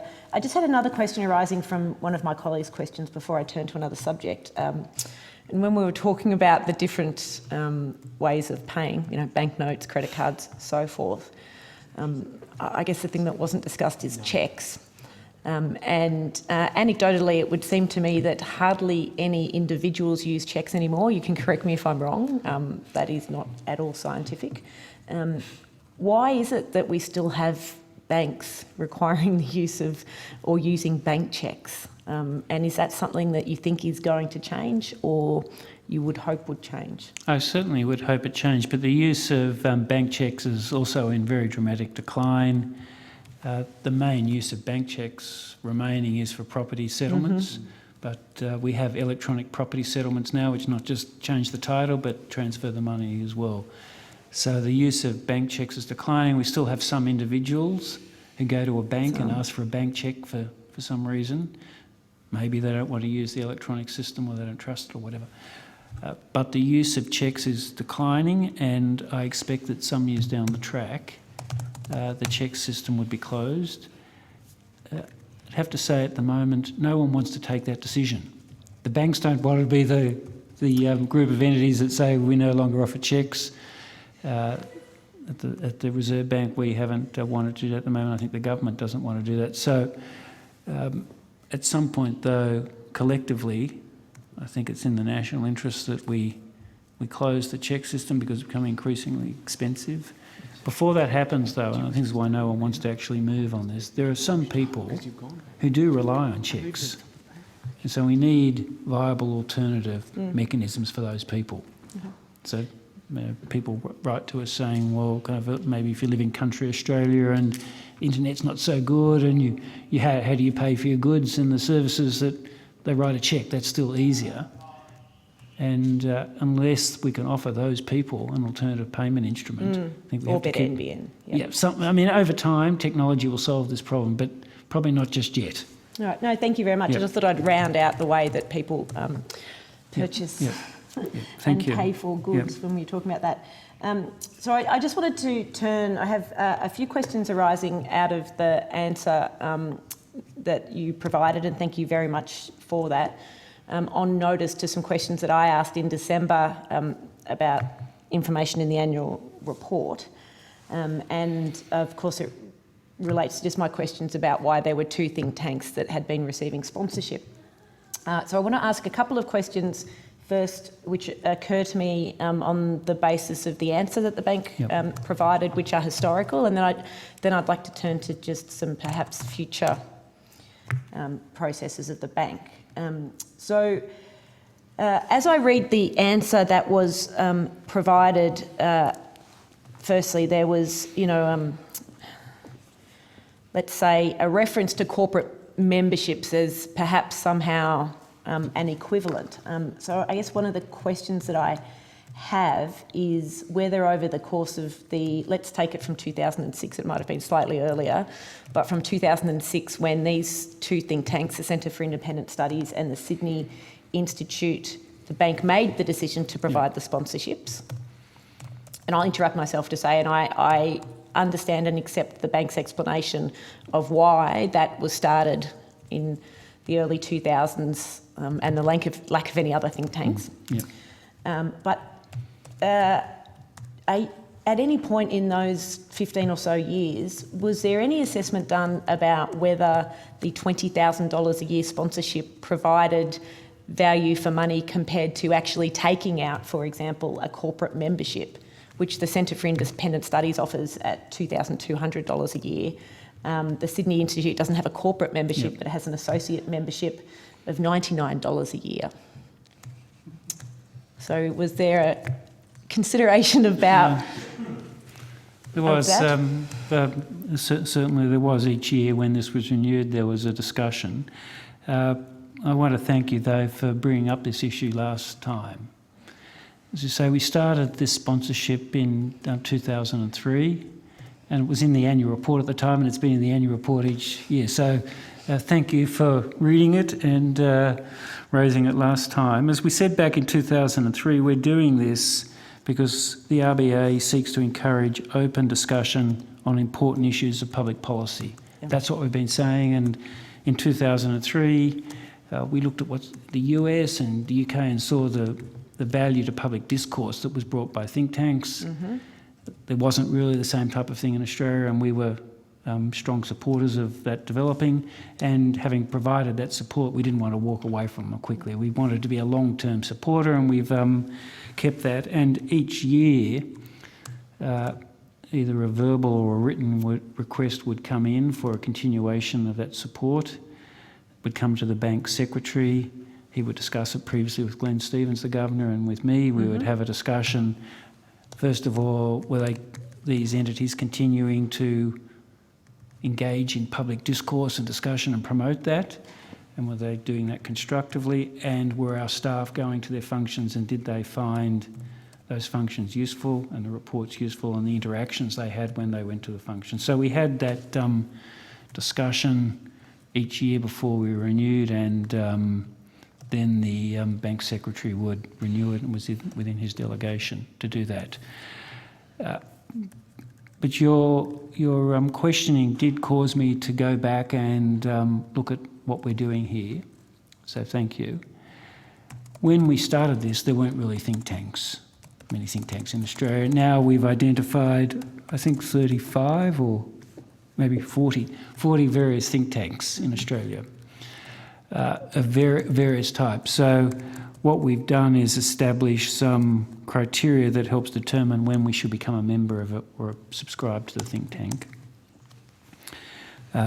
We're prepared to consider that if the think tank is independent and not aligned with a political party or some other institution, if it's not for profit, if it produces research reports regularly and those research reports are available, if it covers a broad range of economic and financial issues that are relevant to the bank's mandate, not a specific issue. We want it to be kind of covering a broad range of issues, and it offers a corporate membership that's value of money, and the think tank is promoting the public interest. So they're the criteria, and we will now judge any renewal against those criteria, and I've already had discussions with the Grattan Institute about how our criteria line up with what they do, and I'm sure we're going to find an alignment there.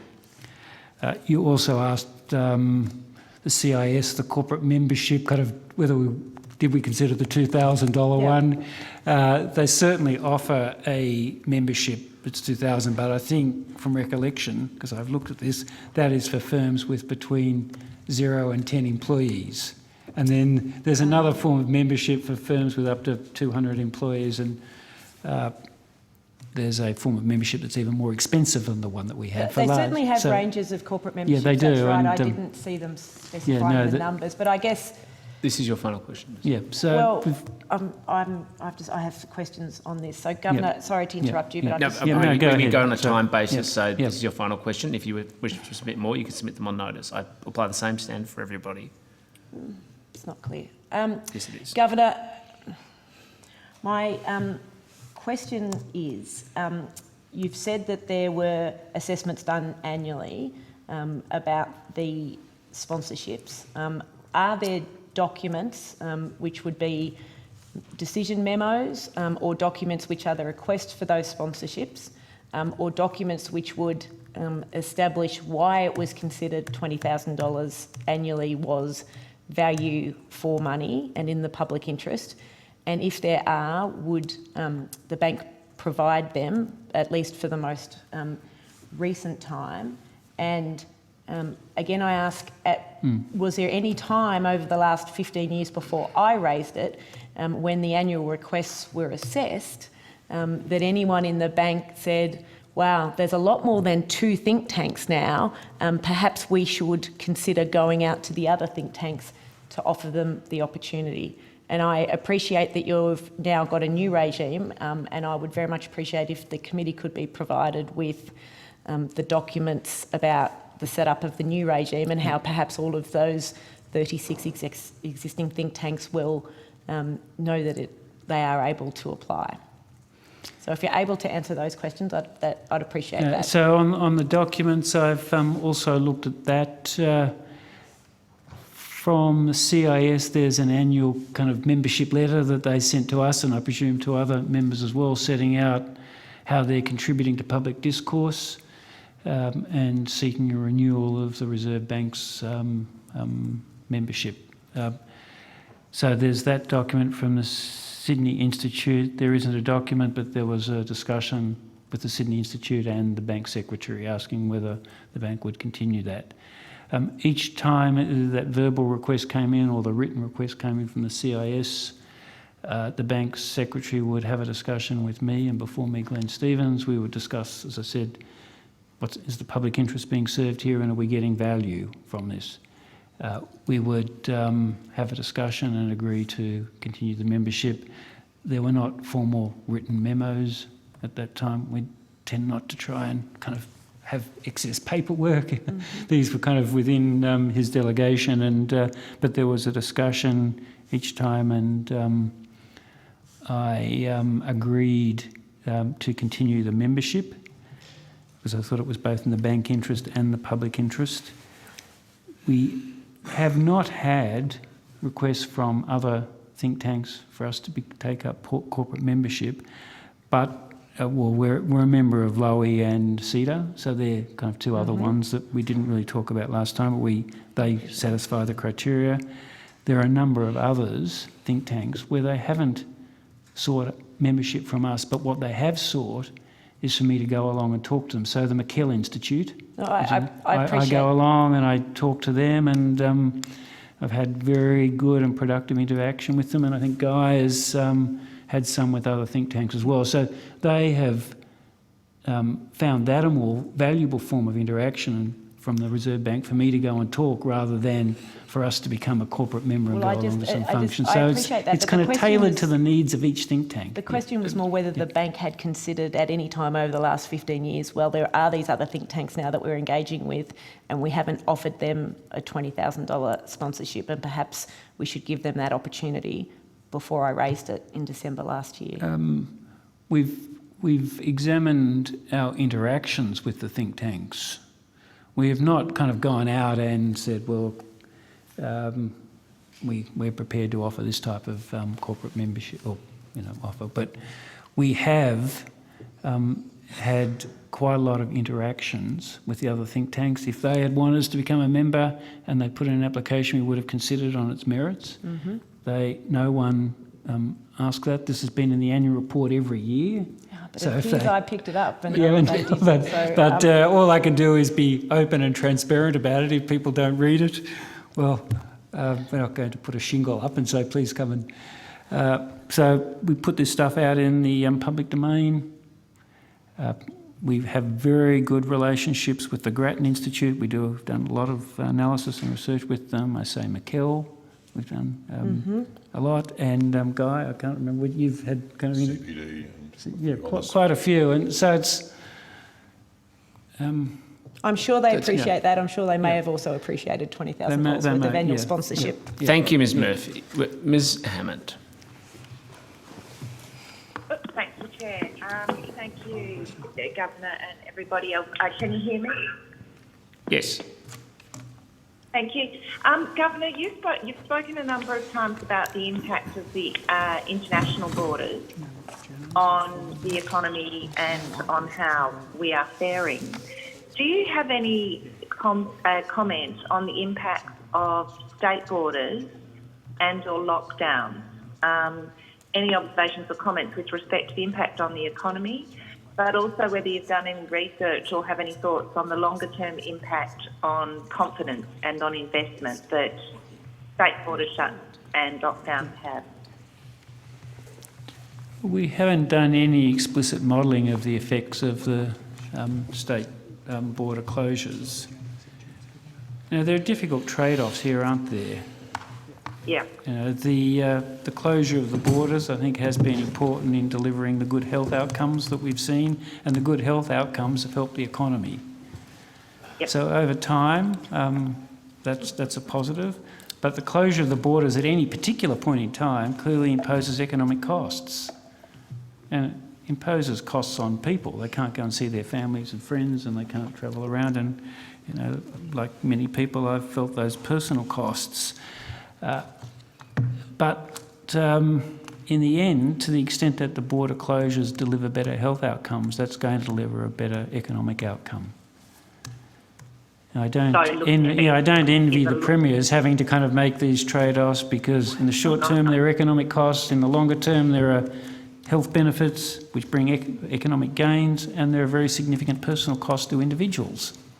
So there are difficult trade-offs, and it's very hard for any of us who don't have access to all the information the premiers have to comment on the merits of how they've judged those trade-offs. Yeah. Sorry, Governor, I'm not asking to judge the state premiers or at all, and I'm not actually making a comment on it, but I'm wondering whether in assisting when they do make it is a trade-off call, when they make these trade-off calls, they get access to the best health advice. Are they also getting, it'd be great if they're also getting access to the most detailed economic advice. Now, mind you, health advice will probably always outweigh economic. But are they getting it, and are you contributing and helping to that? On the health advice, I have no idea.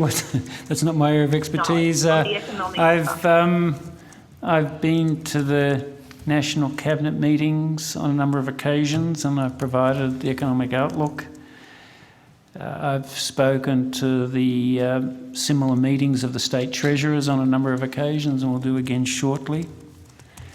And there's liaison between the state treasuries and the Reserve Bank staff. So there's plenty of flow of information. I haven't provided any explicit advice on the economic effects of the border closures. The economic advice has been more general in nature. Yeah. Okay, thank you on that one. Moving on to a completely another topic.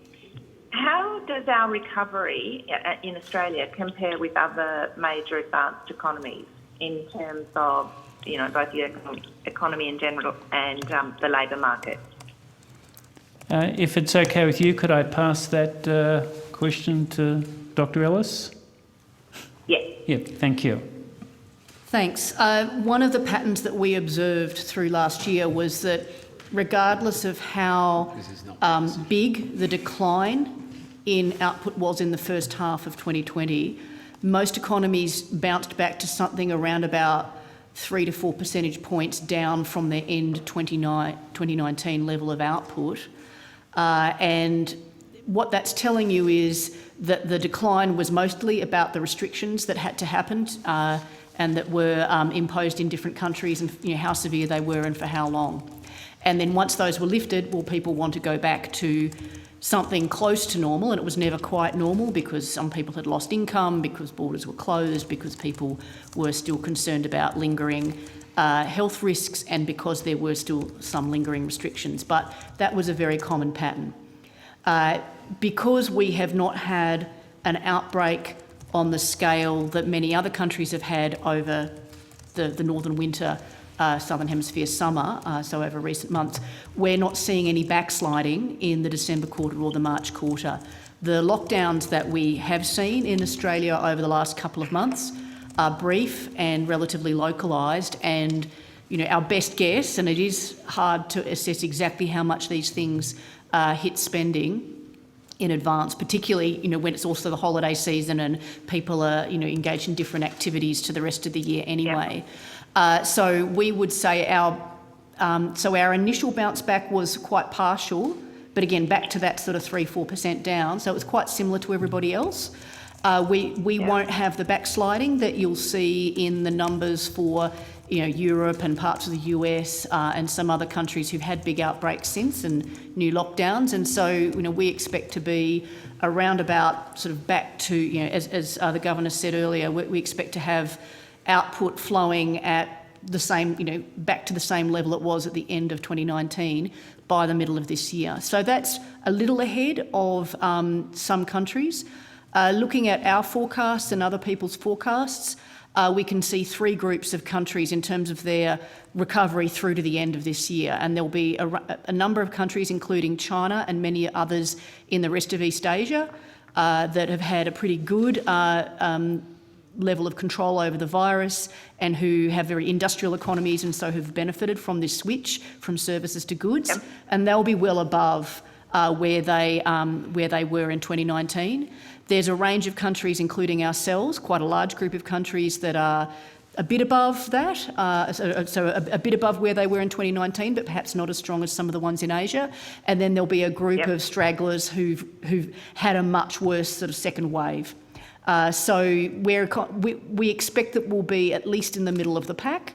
But as the Governor mentioned, we've been pleasantly surprised with how quickly things have been bounced back, and it's entirely plausible that if things go well in terms of the health outcomes here, if we don't continue to have these small outbreaks, and so confidence is restored and people feel comfortable going out and spending and perhaps spending down some of the acute savings they accumulated last year, then we may get a better outcome. But our central scenario has us in that middle pack. Right. And where would the US, so China would be in the top pack, if you like. Where would the US and perhaps Europe, India, UK be? Well, each of those is different. So most forecasts for the US are actually very positive, and I think that's partly because most forecasters are expecting another large further fiscal stimulus. India had a terrible contraction but is bouncing back very quickly. The UK and most of the rest of Europe will be according to consensus forecast and other forecasting groups, will be sort of in that weaker group that perhaps will take longer to recover. On the other hand, the UK has done actually quite well in terms of its vaccine rollout, so they may well be able to get back to something closer to their earlier path quickly, but it really depends on health logistics and epidemiology, and I'm happy to admit to being an amateur on both counts. Yeah, I think all of us should admit to that, apart from the experts. So was India in the second category or the third? In the first category. It's actually Okay. Because they've got a strong, their underlying growth rate's pretty strong. They had a really severe lockdown that was very, very damaging to output. And that output is gone. You don't, in this, people get back to where they were, but you don't get that much, as best we can tell, at least so far, you don't get that kind of catch up. So the fact that there was some output lost during lockdown, people don't make up for that. They go out and get a haircut, but they don't go out and get 2 haircuts. Yeah. Well, no. That's a very good point. I won't make any haircut comments. So, to what extent, if some of these predictions about these countries' recoveries, what impact can that have on our forecast and our recovery? So what if we get it wrong, or not if we get it wrong, but what if something does happen in one of our major trading partners? What impact does that then have on our recovery forecast? So is the scenario you're contemplating yet another really big wave, perhaps ahead of a vaccine rollout? We would be in sort of the downside scenario. So the downside scenario that we contemplated, to be honest, the channels of transmission from global growth to us, does take a while. It's not like a one-for-one relationship. And you'd see some of that in the exchange rate. If things were really bad overseas, most of the time you would tend to see, you would tend to see the Australian dollar sold down. And so that depreciation of the exchange rate is most of the time a cushioning effect. You can construct a scenario where for some reason the Australian dollar goes the other way, but historically that's not what happens in bad times. So a floating exchange rate's an important shock absorber here. But yes, it would be a negative for us, and in particular I think if in that scenario you would be facing the international borders being closed for longer. Yeah. And again, how that then transpires into the domestic economy, there would be those sort of frictions that the Governor spoke about. You would also then be facing a situation of having hotel quarantine. In terms of the flow onto the Australian health situation, it really depends on how well quarantine arrangements prevent sort of further leakages and outbreaks, and that's really the channel of transmission there, where transmission in economic terms as well as in virus terms from a major outbreak in one of our trading partners. But yes, it would also matter for our trading relationships, but the sort of the first order thing I would suspect in the way the forecasts are constructed and in the economic relationships that we see is through the exchange rate and through the border closures. Great. Okay. Thank you very much. Thank you, Chair. I'm happy to pass over now. Okay, ceding 3 minutes to the pool. Thank you, Ms Hammond. Dr Mulino. Thanks. So I'm using a combination of video and my phone. Can you hear me? Yes. Yes, I can. Yes. Oh, good. Thanks.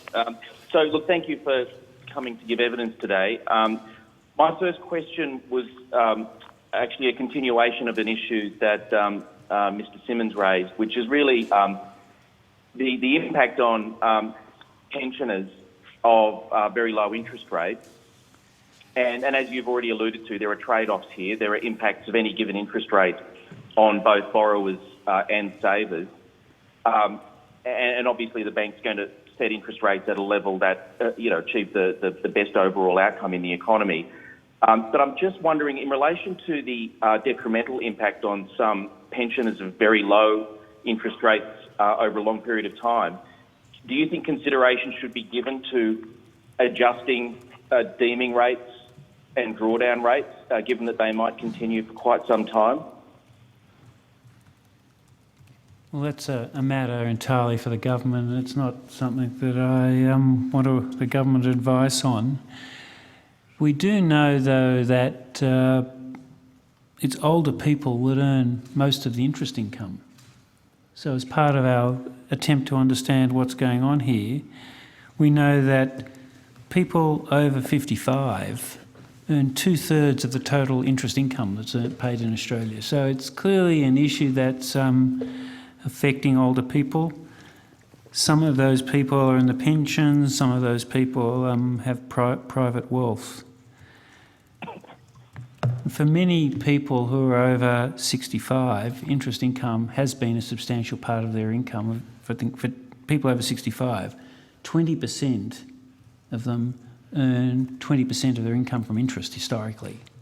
So there's a group of older people who earn, in the past, quite a lot of interest income and have relied on it, and that's why they're finding it very, very difficult as interest rates move down towards zero. Many of those people also have other financial assets, don't they? They might own some equities or some super, and many of them would own a house. So there's some offset in terms of the value of their assets.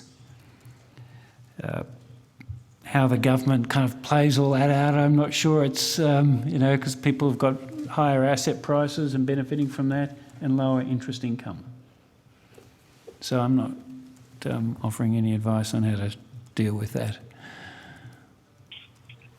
So another aspect of, I suppose, the saver side of the equation is that obviously deposits have increased substantially over the last few months, and I think there's a number of factors at play, one of which would be early release of super for some people going into accounts, and for some other people perhaps, part of the stimulus payment being saved.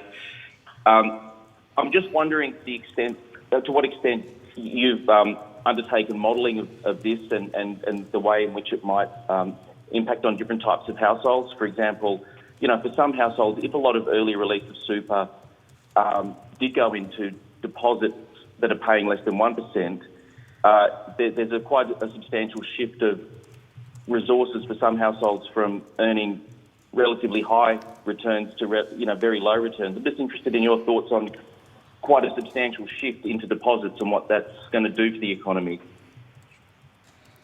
I don't think it has any particular implications for the economy. And these people who've made this choice, they're probably getting a lower return on the bank deposit than they would have got if they'd left their money into super, but they've made that choice, and they've made that choice because they thought they needed the income now to survive, and it's up to every individual to make that choice. I don't think it has any broader implications for the economy other than this stock of money that's been withdrawn from super. Some of it has been spent over the recent 6 months, help support people's living standards, but as best we can tell, a fair share of it is still sitting in bank accounts and will be used to support spending over the next year or so. So this is one of the reasons why we're relatively optimistic about household consumption, even though household income is likely to fall over the next 6 months as the JobKeeper program comes to an end. People have built up very substantial financial buffers. Some of those buffers have come from the money they've withdrawn from super, some of it has come from other government payments that have been made, and some of it's come because people weren't able to spend during the pandemic. You weren't able to go to restaurants and, as Lucy said, have a haircut. So some of that money has been saved, and that pool of saving, including from super, is going to be used to support spending over the period ahead. No, I think that that that all makes sense.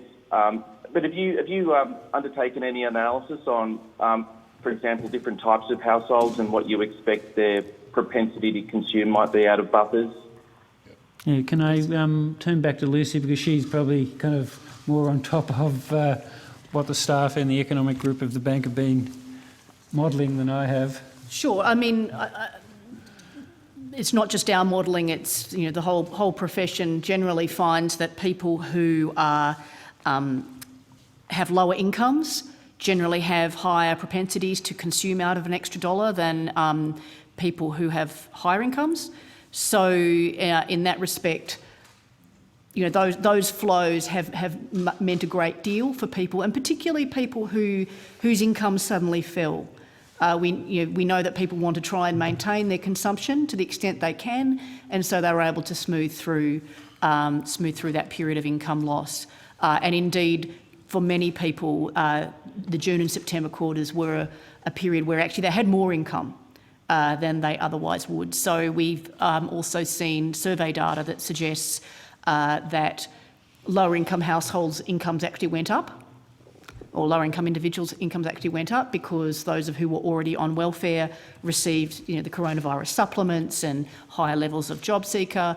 And of course, there were a segment of people who were actually earning more on JobKeeper than their prior job had provided, at least up until September. Whereas there were certainly people at the upper end of the income distribution who had unambiguously lost income, and people who lost their jobs who had unambiguously lost income. But what was quite remarkable is the people at the lower end of the income distribution were able to maintain their consumption in aggregate, whereas a lot of the reduction in consumption was because of restrictions.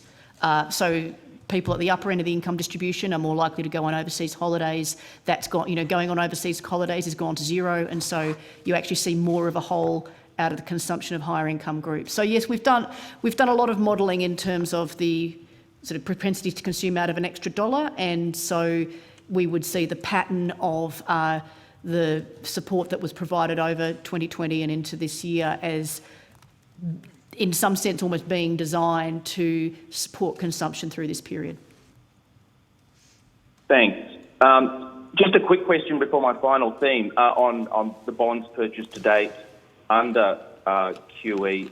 How's it being treated on your books? Are you assuming break even, or are you booking a loss on those bonds, or how's it being treated in that sense? Good question. So these bonds earn coupons, and so we obviously get the coupon income from that. We mark to market our portfolio. Well, we mark to market it every day, but we certainly mark to market every time we publish a balance sheet, which is every week. So as yields move around, so does the value of the bonds that we hold on our balance sheet, as the including our foreign bond holdings for our foreign reserves as well. So, the numbers you see, the numbers you see reflect the current value of those bonds, but at the same time, obviously, we're getting income streams. And then when those bonds mature, particularly the ones with the higher coupons, we will, potentially book a capital loss, depending on where yields happen to be at the time. So you will see that.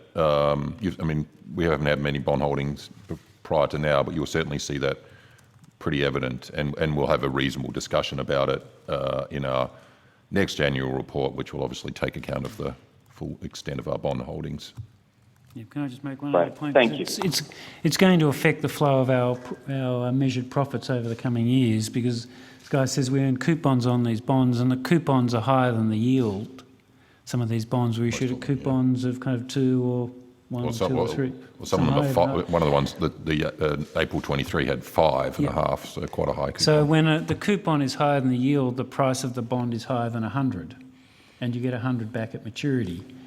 And before maturity, you get the higher coupons to offset the capital loss. So we're going to go through a few years of getting quite high coupon income. And when these bonds mature, there will be recorded capital losses. So it's going to affect the flow of the bank's profits over the next decade. The timing of the profits, it's really a timing and accounting issue. Thanks. So look, I just had a couple of questions around wages, which has already been touched on a fair bit. Now, there's obviously been a lot of discussion in this committee and more broadly across economic policy and more broadly in Australia and elsewhere, the discussion around how to boost productivity growth, a very important topic, obviously. I think everybody would agree. But I think there's another side to this, which is, and it's been described variously, but the fact that over the last 10, 20 years, depending on which economy you look at, productivity growth hasn't flowed through evenly to wages. So I think while we'd all want to see productivity growth rise, for me, there's also an important discussion to be had about how it's shared. And the Reserve Bank had a very interesting conference on wages recently, where the decoupling of wages and productivity growth was examined in quite some detail. And I think, Governor, you talked recently about the fact that, and you've talked about it this morning briefly, technology, globalisation and the relative power of labour and capital are all, systemic contributors to that. I'm just interested in your thoughts around this decoupling and how, we should look at this in parallel with the discussion about rising productivity growth, which often dominates the discussion. It's a vexed set of issues, isn't it? Because before the pandemic, there had been in many countries a shift of national income towards the owners of capital and away from workers. So the profit share, putting it another way, the profit share in many countries was very high. That had been a structural and secular shift that had been with us for a number of years and in a number of countries. So it's not something unique to Australia. So I think kind of it's a global issue which has global roots, isn't it? And we've talked about those: globalisation of supply chains, changes in technology that have really kind of made many more jobs internationally contestable. I think this committee before, I've talked about a firm that kind of had the PA to the chief executive sitting in Manila, in a professional services firm, and who would have thought, well, I certainly wouldn't have a decade ago, that the PA to a chief executive of an Australian firm would have been kind of an internationally traded kind of a service, but it is. And that has meant that the competitive dynamics in the labour market have changed because many, many people have realised that their job can be done somewhere else in the world, perhaps at a lower rate, and it actually affects wages. How do we solve this problem? It's very hard. I think our strategy at the Reserve Bank is to do what we can to make sure that the labour market is as tight as it can reasonably be, so that firms decide they do have to pay higher wages to attract the workers they need. So that's what the Reserve Bank can do. Beyond that, these forces are global, so it's very hard to address. Just on that issue. Sorry, just one more. Can I just the other thing that collectively we can do in Australia is to make sure that workers and the workforce is as productive as it can possibly be, because then firms in a tight labour market will have the wherewithal to pay higher wages. But you need the combination of the two things. You need productivity growth and a tight labour market. And we've struggled on both of those fronts. We've got to... So, look, as I said, I agree final that question, productivity Dr. growth Mulino. is a worthwhile thing, but, the sharing of it seems to be systemically a problem, as you agree. I guess, and I don't disagree with tight labour markets. I guess my question as a follow-up there would be, we had almost, decades-long low unemployment rates in the UK and the US, and in some Australian states, we had very tight labour markets pre-COVID, and yet we had very sluggish, sustained wages growth for years leading up to COVID. It's not going to be enough on its own to see unemployment drop a bit, is it? Well, in the US, when the unemployment rate got down to 40 or 50-year lows, you did start to see some wage pressures building. The problem that the US had, and we've all had, is COVID interrupted that. In New South Wales, I think the unemployment rate had got down to where it was in 1974, just before COVID, and we just started to see some wage pressures. The lesson I take from this is it can work. If you can get the labour market tight enough, wage pressures will start to emerge, but you've got to have the labour market quite tight for quite a long time. And that's our challenge, to have a tight labour market and sustain it for quite a long time. And this is one reason why we're talking about interest rates and monetary support being there for a long time. Because we want to see a tight labour market and we want to see it sustained. And what the Reserve Bank can do for that is to provide monetary support for a long time. And if we can do that, I think wages growth will pick up. Thank you, Dr. Mulino. Mr. Falinski. Thanks. Thank you, Chair. Governor Lowe, I'm going to dump my questions and actually continue on Dr. Mulino's avenue of inquiry. In the United States, we only saw tight labour markets for about 2 years, and we saw wage growth accelerate in that 2-year period. When you say quite a long time, how long do you think we need to be putting on fiscal and monetary policy levers to get that outcome in wages? How long do we need to... I don't want to comment here on how long the fiscal support needs to be maintained, but from the monetary side, I think we're, as I've said a number of times, we're in this world for years, unless the labour market tightens up much more than we currently expect. Drawing on the experience before the pandemic, I think we need a low unemployment rate, lower than we got to before the pandemic, to be sustained for a number of years. The question for the society is how do we do that? What combination of policy tools can be used to sustain a low unemployment rate? And precisely. And this really goes to a question of fairness in any society, where there is a mismatch between the amount of the pie that capital is getting versus profit.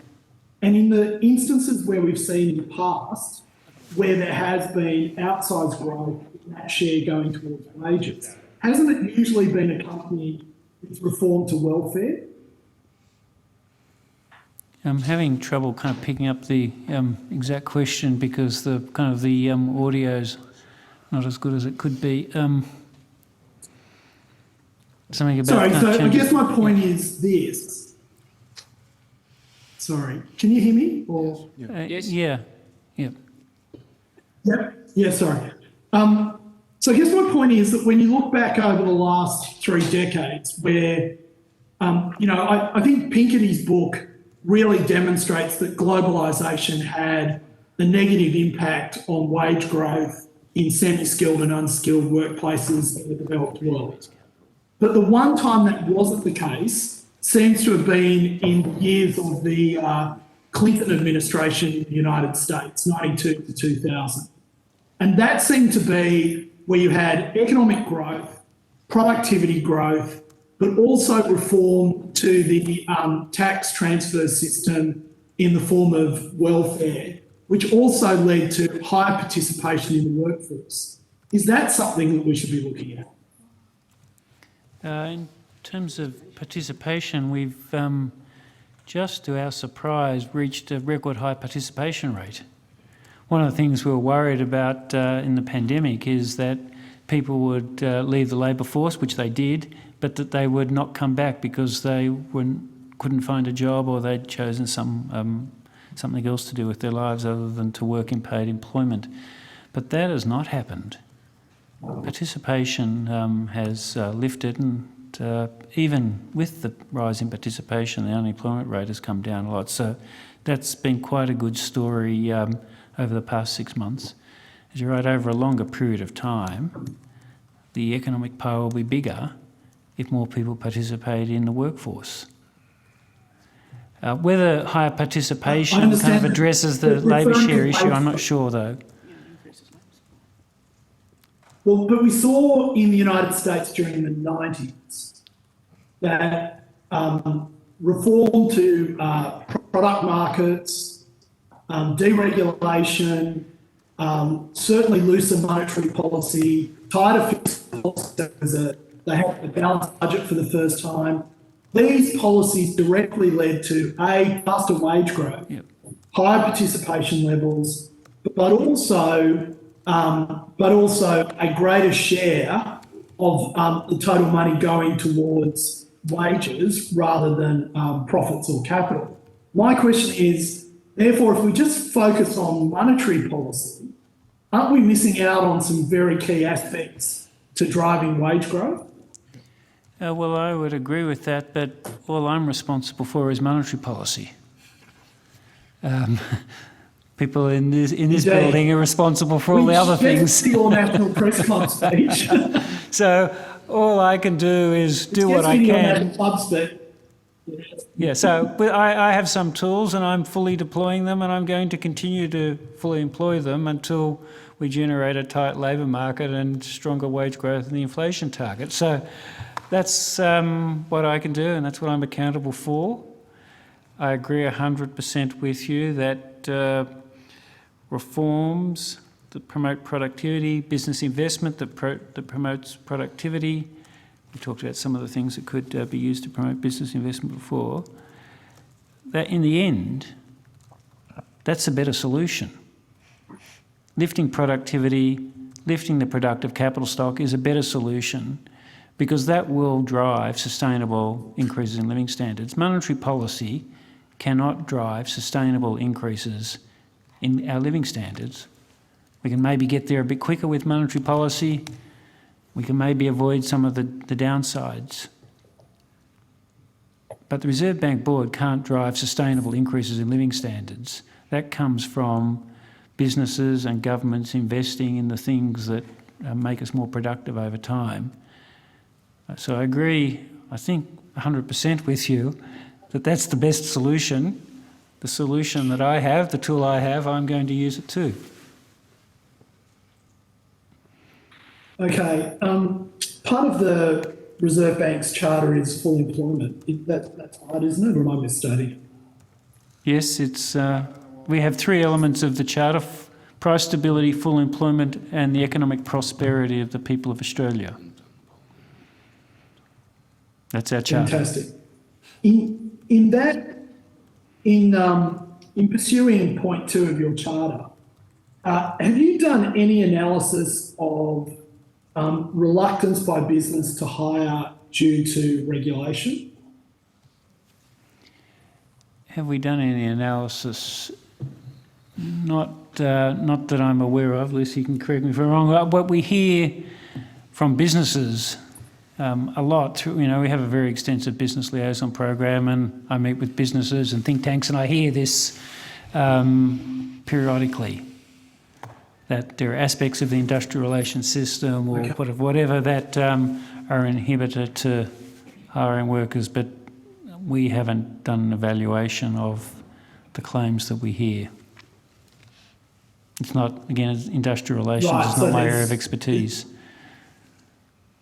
It's worth noting that the NAB Business Survey shows very strong hiring intentions at the moment, and job ads have bounced right back. So if that's holding people back, it's not being reported in the NAB survey or in the number of job ads or in the ABS survey of vacancies. So it does appear that businesses are willing to hire where they have a need for staff. But that may be some statistical noise, given that we're coming out of pandemic. Would that be reasonable supposition? It's possible that there's some catch-up because some firms deferred hiring people during the worst of the pandemic. But by the time we got to the end of the year, and we're talking, a survey done in November and job ads numbers for sort of December, January, they're getting back into it. And in some sense, normally there would be a summer lull. So some of it may be catch-up, that's true. But it doesn't appear that, if you just look at the speed of the bounce back and the level relative to the pre-pandemic levels, it doesn't seem to have held back that bounce back. So are you saying that job ads and job vacancies are now exceeding pre-pandemic levels or are consistent with long-term trends, or it's come back to it's regressed to the trend? Yes, I'm just going to pull out the graph because there was new data yesterday from the NAB survey, and I've just got to make sure I'm looking at the right graph. But yes, job ads are back above where they were prior to the pandemic, although not at the peak that we saw back in 2017. Vacancies as a percent of the labour force are above their earlier peak, and the NAB Employment Intentions survey for both 3 months ahead and 12 months ahead is well above its long-term average. So back up around the high levels that we saw 4 or so years ago. So yes, they're unambiguously blown through where we were before. So that sounds like that we have a tightening labour market. We have record participation levels. We have job vacancies, job advertisements above long-term trend. So does that mean that the RBA is expecting to see wages growth above trend? Not at this stage. In fact, so there's a couple of things going on. Unemployment is still very high, so that doesn't sound like a tight labour market. We would want to see in order to get a tight labour market, we would probably need unemployment to be below where we were just below the pandemic, just before the pandemic. We didn't regard those levels of unemployment as being enough to put pressure on wages. We were seeing very low wages growth and quite stagnant outlook for wages at that time. So that's not a tight labour market. Participation is high. But we've got to disentangle two things. So it's certainly recovered, but it's worth noting that because we have much fewer overseas students here, they tend to have a lower participation rate than other people of the same age. So that's putting a little bit of upward pressure on, the participation rate of people who are here. Because a group who would otherwise have low participation rate is not here.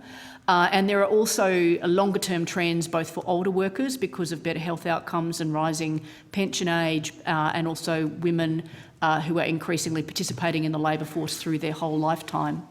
And all of those are putting an upward trend. So is it a tight labour market just yet? No.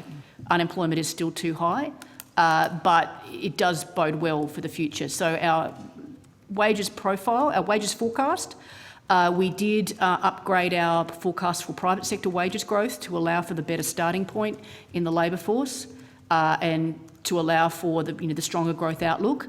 But that was partially offset by a slower outlook for wages growth in the public sector because of various changes to policies by different levels of government.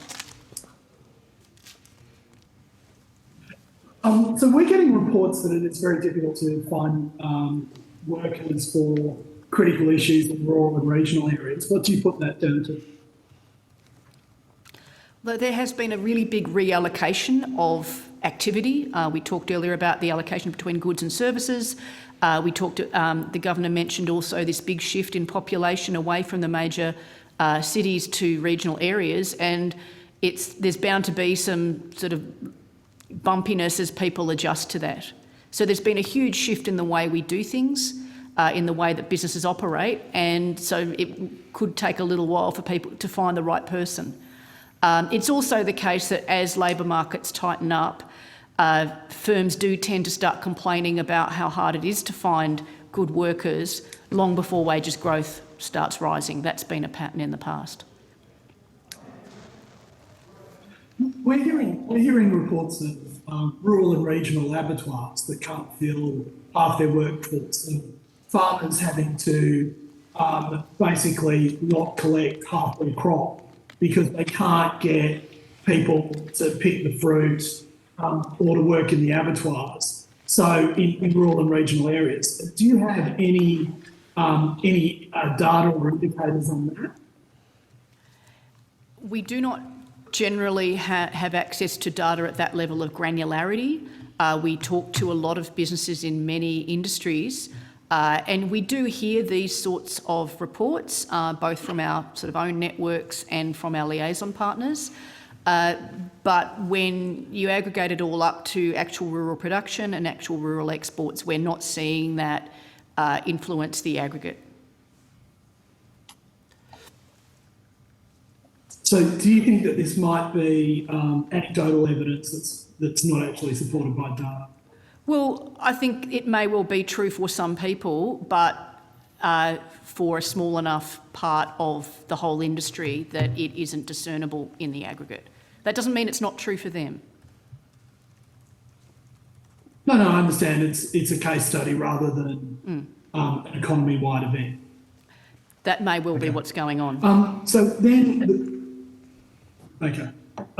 do you know when we would know if that is going on? When would you see that in the data? Are there any proxies that we could look at? There is very good data on rural production and rural exports, so I think we would start seeing it there, and we would start seeing it in sort of, tonnage numbers. I think one of the things that may be making it hard to disentangle this is, of course, one of the things we were talking about this time last year was the drought, and then in the midst of the pandemic, the drought has broken, and so that has some important shifts in rural production. You see more grain output, but you actually see less meat output because farmers are actually wanting to rebuild their herds. They slaughter a lot of animals during droughts, so meat production goes up during droughts, and then that reverses out. And we would be seeing, if there was a production issue, we would be hearing it from the supermarkets in terms of their costs of meat. We would be seeing it in the consumer price index, but we're not seeing anything anomalous for a recovery from drought. It may well be an additional factor, but there's nothing anomalous relative to the fact that we're coming out of drought. Final question, Mr. Falinski. So I guess, Luci, the thing that I then sort of reflect on is that it may actually be that there are these labour shortages that people are complaining about and that they are system-wide, but we're not seeing it in the data because the breaking of the drought is covering up those production numbers. Well, I think what you would then see is that meat production would fall even more than you would expect given the breaking of the drought. And again, this is in meat production specifically. We don't seem to be seeing this issue. We heard a lot of stories about people being concerned about fruit picking, but again, we have not seen this in the price of fruit relative to normal. There's been a huge number of price shifts going on, so maybe it's just there's so many other things going on you can't see it. But overall, I think people have been concerned about these things, but in the end, they have been able to find the workers. Thank you, Mr. Falinski. Dr. Bandt. Thank you, Chair. Thank you, Governor and colleagues. Last time before this committee, I asked you some questions about climate change, and there you indicated that you're doing some work within the bank, I think, on climate risk, and that by the time of the next committee you might be in a position to update us on that. Do you have any updates? Yes, I do. I've prepared one specifically to answer your question because I did say I would come back to you on this, and I am going to come back to you on this right now. So it's got a few elements, so let me pick up on one. I think, as you might know, we're working with APRA and the other through the CFR Climate Change Group, which I'm now the chair of, on a vulnerability assessment of the banking systems. We've actually progressed on that. So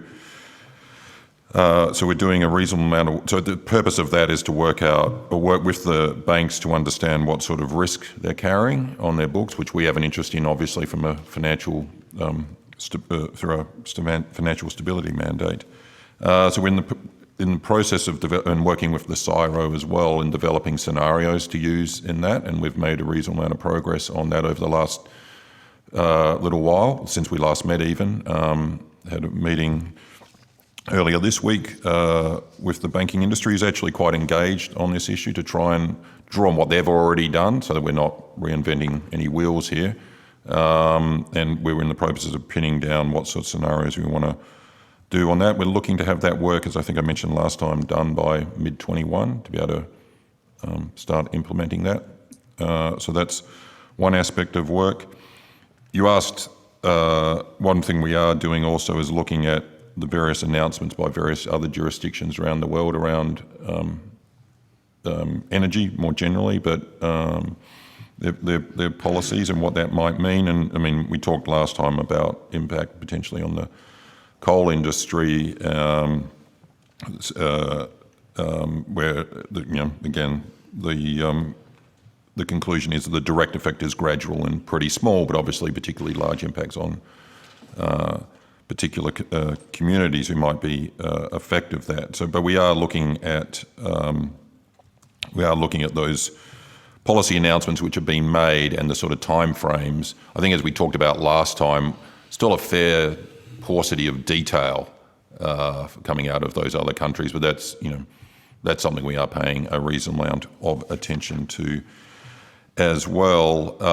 And then I suppose just finally, we're continuing a sort of international engagement in this space. We've got a number various staff working the Network for Greening the Financial System, the NGFS, which is a collective mostly of central banks looking at these sort of issues from a financial stability lens.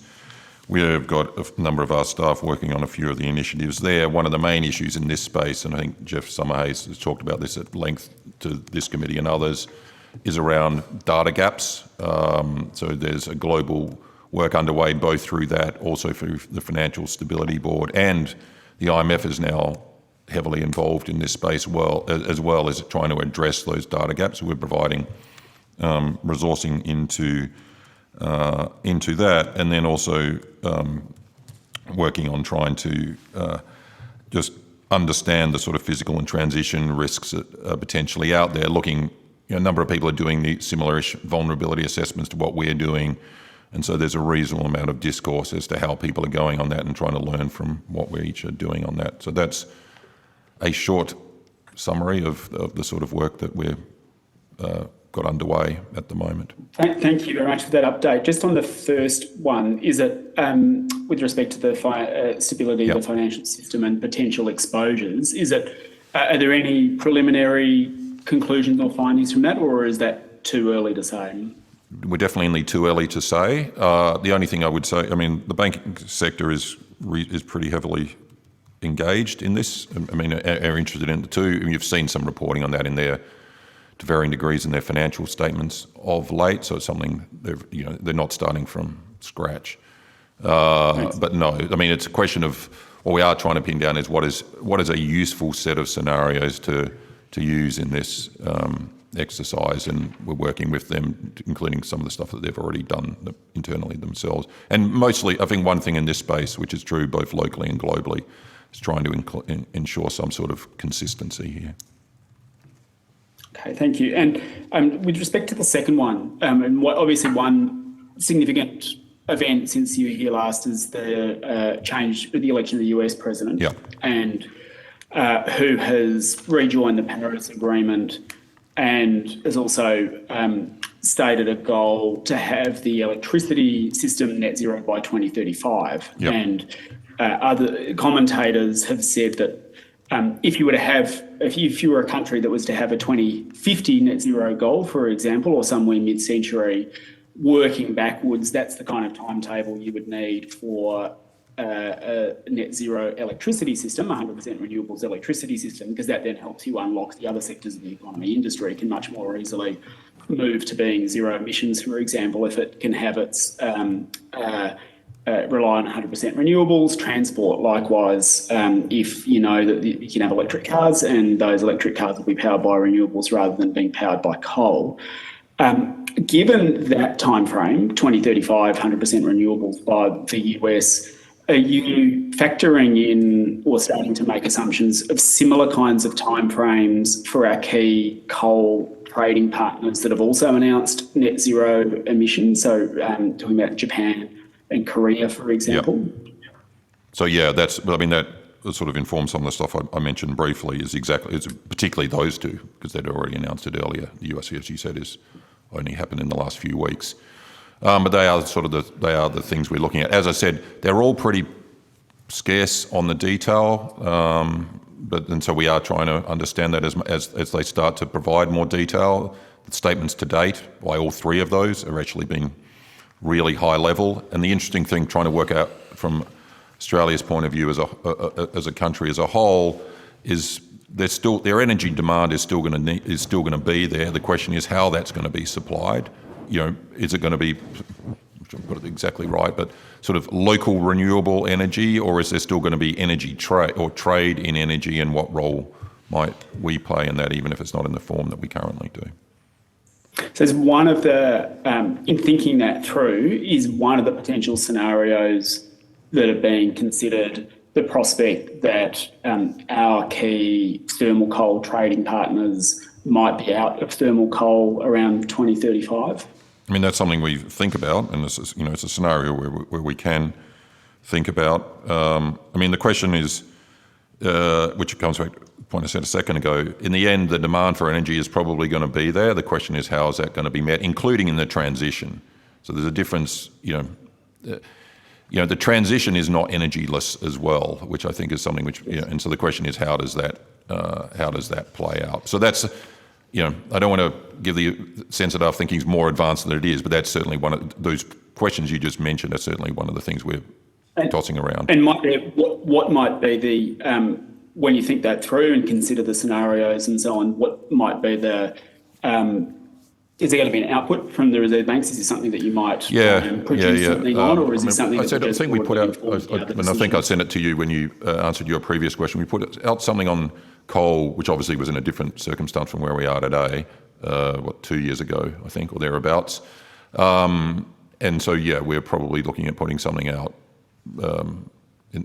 later this year, and as we learn more and as the circumstances change. Thanks. And can I just ask, I presume that that financial regulators, including the Reserve Bank, are still working on the basis of the Paris Agreement goal of 2 degrees, or well below 2 degrees, being the, I don't know if this was the word that Mr. Summerhayes used a while ago, but sort of like the guiding star, or the loads, that's the direction that things are going. I presume that's what everyone is still working towards. We go with what governments have agreed to. That's what governments are now, particularly one large government who hadn't agreed to this 3 months ago, has now agreed to that. So, which makes at least assuming that that's the case a little more tractable now than it was last time we talked. And some of the work that the Australian Climate Change Authority, the government's Climate Change Authority, produced a while ago, worked on the basis of there being a global carbon budget and then an Australian carbon budget that's consistent with that 2 degrees, and laid out some targets about what it might take to get there. Has the Reserve Bank looked at the recent work from the Climate Targets Panel about updating the budget and the state of Australia's carbon budget that's consistent with 2 degrees? I'll have to come back to you on that. I'm not sure. I mean, it's plausible some of the staff have, but I'm not. Can I come take that one on notice? I'm not sure exactly what they've been across. Okay, thanks. My question is, does the in terms of governments having committed to 2 degrees, in the context of pollution continuing to be significant, and as President Biden as John Kerry has said, the existing pledges under the Paris Agreement are not enough to maintain that goal of 2 degrees.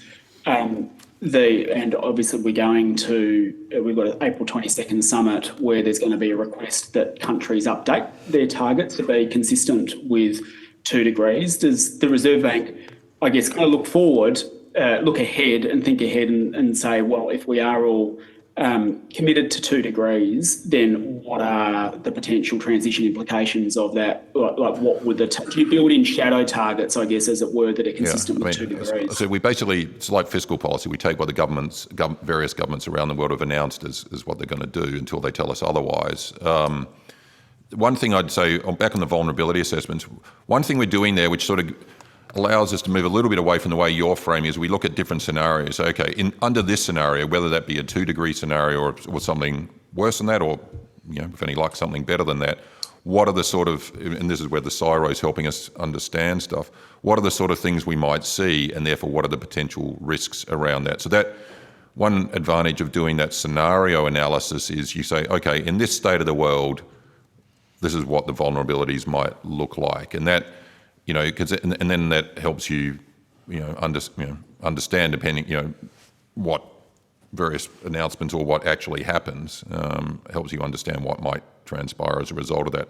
That, in my mind at least, that's one advantage of sort of doing the scenario analysis, which is saying, okay, if things turn out to be this way, these are the sort of consequences that potentially we might see.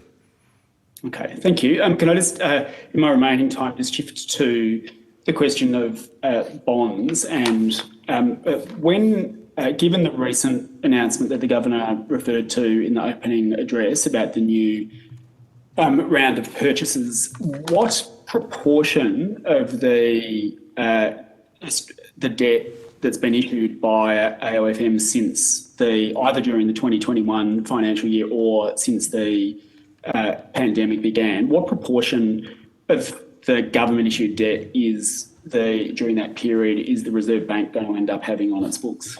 Of course, my iPad just happened to lock up at the moment, and I need to answer your question. We have exactly those numbers, so I'm going to talk off the top of my head, but they're not going to be exactly right because I can't. It's asked me to change my passcode as I've answered your question, so obviously it doesn't want me to do that. So what I can tell you is that over the next period, we're going to be buying a bit more than what the AOFM is issuing. So this is starting from when the current program finishes through until September. We will be buying 80 billion. So I know what we're doing. We're buying 80 billion of Australian government securities, and the AOFM will be net issuing less than that by about 10 billion. I'll come back to you with the exact number when I can access it. But then over the period just gone, so we bought less than the AOFM issued in the very first part of the pandemic, first few months of the pandemic. So we had bond purchases to address the market dysfunction at the time. That was quite a bit less than what the AOFM was issuing. Since we started the bond purchase program from November, then we're buying around the same order of magnitude. But I am going to try and answer your exact number in a second.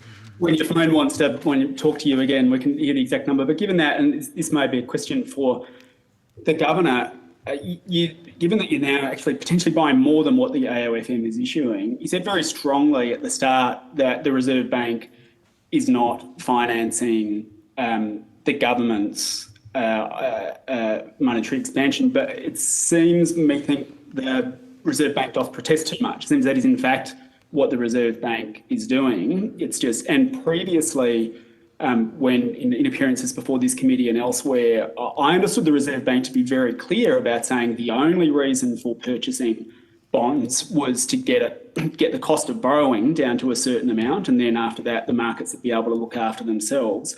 Now we're hearing today that there's another justification creeping in, which is about what might happen to the dollar. It seems that for all intents and purposes, despite the strong protests, that the Reserve Bank is playing a very important role during this time in terms of financing the spending of the recovery. And if we can have as reasons for the Reserve Bank's bond purchasing the cost of borrowing, if we can have the rate of the dollar, then surely we can also have full employment as a reason. And surely one of the next logical step, given that the Reserve Bank is clearly assisting in financing the government's way through this pandemic, surely the next step is to look at what it might mean for the Reserve Bank to do to assist in buying bonds to help us get back to full employment. That was your final question, Dr. Bandt. You want to answer that? Well, I just, I would push back on any assertion that we're financing the government. What we're doing is lowering the cost of government finance. We're largely thinking of these bond purchases in stock terms rather than flow terms. So you asked about what percentage of the net issuance we've purchased since the pandemic. My focus more is on what percentage of the outstanding stock of government securities have we bought. So I think the best way to think about this in terms of economic effect is a stock thing. And the purchases that we're going to make under the new purchase program is equivalent to another 10% of the stock of government debt outstanding. And by purchasing the stock, we lower the yields. The flow thing is kind of relevant as well, but the main issue is what percentage of the stock we're buying, and 100 billion plus another 100 billion is equivalent to 20% of the stock, and by later this year we'll own 30% of the stock. I think that's the right way of thinking about it, and when you buy 30% of the stock of something, you push the price up, or in interest rate terms you push the interest rate down. And by pushing the interest rate down, and I think having an effect on the exchange rate, we'll get back to full employment more quickly, because that's our ultimate goal here, to get people into jobs, get wages up, get back to full employment, and get the inflation rate where it should be. That's what this is all about. In the end, it's all about jobs and getting people having wages that are rising again. That's why we're doing this. That's our ultimate objective here. Thank you, Dr. Bandt. Deputy Chair for one question. Governor, in answer to a question from John Kehoe on Wednesday about wage growth, you said that one of the reasons wage growth has been sluggish in Australia was, quote, changes in the power between workers and firms. There was a time when the Reserve Bank Board had a representative of the ACTU. Secretaries Peter Nolan, Bill Kelty and then President Bob Hawke served on the ACTU. If you're to have, if your desired model is a Reserve Bank Board comprised largely of non-monetary policy experts, would it be wise to add a representative of the union movement or the social sector in order to balance out the views of the business sector? More amateurs. Well, that is entirely a matter for the government. I mean, the government appoints people to the Reserve Bank Board. It is wise for us to be in constant or frequent contact with the ACTU and the social services sector. And when I was able to travel to Melbourne, I would go down and meet with the ACTU executive, and their executive would come and see me. So I understand their perspective, and at the staff level there's a liaison. And through our liaison program, which isn't just a business liaison program, we make particular effort to go and talk to civil society and people providing social services, and I go and do that periodically myself as well. So I agree 100% with you that we need to seek out broad perspectives. I do that as best we can. It's up to the government ultimately who sits on our board. Have you asked for any additional representatives from unions of the social sector to be appointed to the board? I haven't asked. It's not. I mean, I'm not in the business of asking the government to appoint people to my board. It's a government. That's how the accountability process works. The government appoints people to the board. The board takes decisions independently of government, and then I answer your questions. That's the accountability model we have, and I venture to suggest that that's served the country well. Final questions to myself as Chair in the moments remaining. Governor, I'd like to take you to the transcript or the Hansard of the last time you appeared before the committee. I'm paraphrasing, but and taking some sections out just for brevity alone, where Ms Hammond asked a question, would you be able to identify what you think would be the 3 highest priorities, what is needed, and the context is really irrelevant. You said, that's a good question. I'm reluctant to give a specific answer because my job is not. And Ms Hammond interrupted and said, you answered Tim, I presume that means me, Chair, before. I was just hoping to get an opinion, and your response was, I'm an expert on money and finance. I'm not an expert on government policy, but I have a strong interest in the question you asked. Yep. Continuing on a bit later, Ms Hammond said, you're being very cautious, aren't you? And your response was, this is not my job. Thankfully, every politician in Australia doesn't advise me on monetary policy, although this committee is probably an exception. So I'm reluctant to give you advice on structural policies. And please don't misinterpret this as a criticism. But then there is the transcript of your appearance at the National Press Club, where you offered what I believe to be a personal opinion on the job seeker rate. Now, regardless of that, there's obviously a discrepancy between 2 bits of evidence, assuming this is correct. So I guess my question is, where do you see the limits of your role? Well, that's a very good question, and one that I think about a lot. At these hearings, the committee asked me a lot of questions that are not related to monetary policy. I've, over the past year, been asked about superannuation, which has got me into trouble. I've been asked about industrial relations, about innovation policy, about wages and policies. So in the past, I've been asked about corporate tax, the GST, land tax.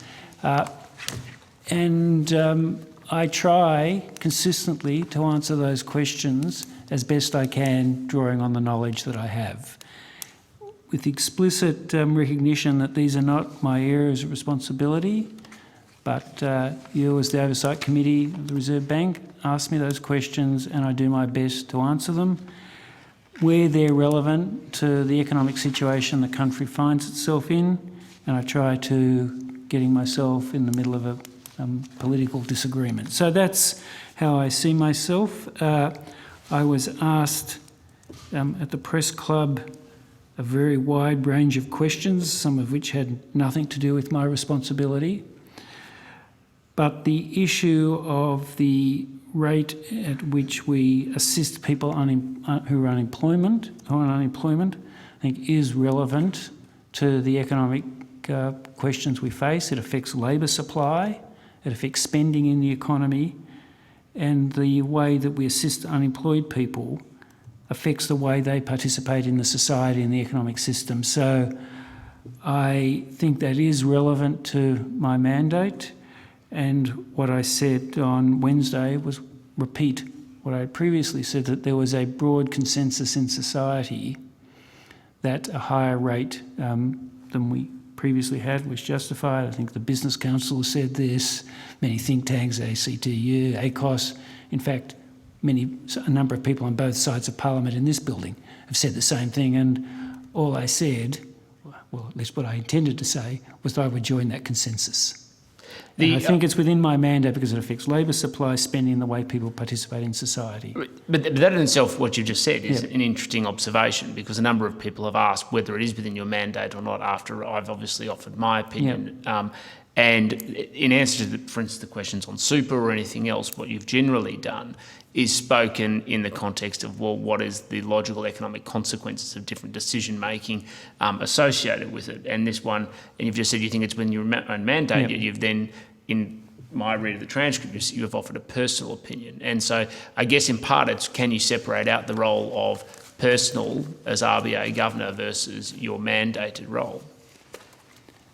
And I think it's a genuine question for any statutory officer to confront, including myself, which I have in the past. Well, I start from, all the positions I articulate are really my views as the Governor of the Bank.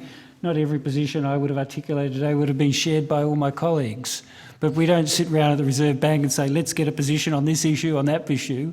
You're asking me as the Governor of the Bank to questions, and I do my best to answer them where they're relevant to the economic performance of the country, and I think this one is.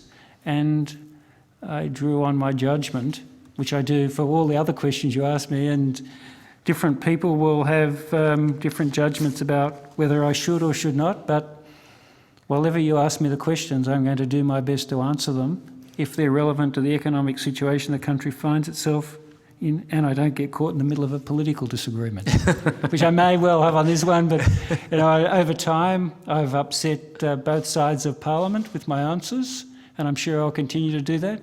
And I make no apology. No one for would it. criticise you for that. In fact, I took it as the fact that you said that it was a personal opinion, suggesting perhaps you don't think it's within your remit, but you still want to offer an opinion as part of the consensus. Yeah. And now you've said you think it is part of your remit, but you've offered a personal explanation. So I don't know, I just think it's something interesting to observe in the future. The final question I just want to ask is, has the RBA board looked at QE options outside of government bonds, such as bank bonds or other policy measures? We did discuss that last year when we were working through the options. They have zero appetite to buy government bonds. Sorry, let me correct myself there, that's important. To buy bank bonds, because that is basically lending. Buying a bank bond is an unsecured loan to a bank. That's not appropriate for us to do. We have effectively zero appetite to buy corporate bonds. We don't need to do that, and that is us getting involved in the credit allocation in the private sector in the economy, and except in the most extreme circumstances, that's not an appropriate thing for the Reserve Bank to do. So we have considered it and we've rejected it. Our focus is on primarily Australian government bonds and secondarily bonds issued by the states and territories. I think that's where our limits stop. Thank you. We could go on with further questions, but unfortunately we are out of time. So thank you to all of you for appearing before the committee today. It is actually one of the highlights of this committee every year to have the public hearing of the Reserve Bank of Australia. At least it is for me. That's a personal opinion. I don't want to speak on behalf of the committee. We haven't agreed to that, but I think the Deputy Chair always smiles on his way in, so I'm going to take it as read. The committee secretariat will, of course, be in touch with you in relation to any matters arising out of today's hearing. You'll be sent a copy of the transcript of your evidence, to which you can make corrections of grammar and fact. Can I have a resolution that the committee authorise publication, including publication on the parliamentary database today, of the proof of the transcript of the evidence given before at the public hearing today? So moved, Deputy Chair. So moved. So moved. There being no objection. Do you have an objection, Mr Falinski? Or was that you seconding a motion? No, I'll take the shaking of the head in silence, as he has no objection. I declare this public hearing closed. Thank you very much, and see you next time. Thank you very much.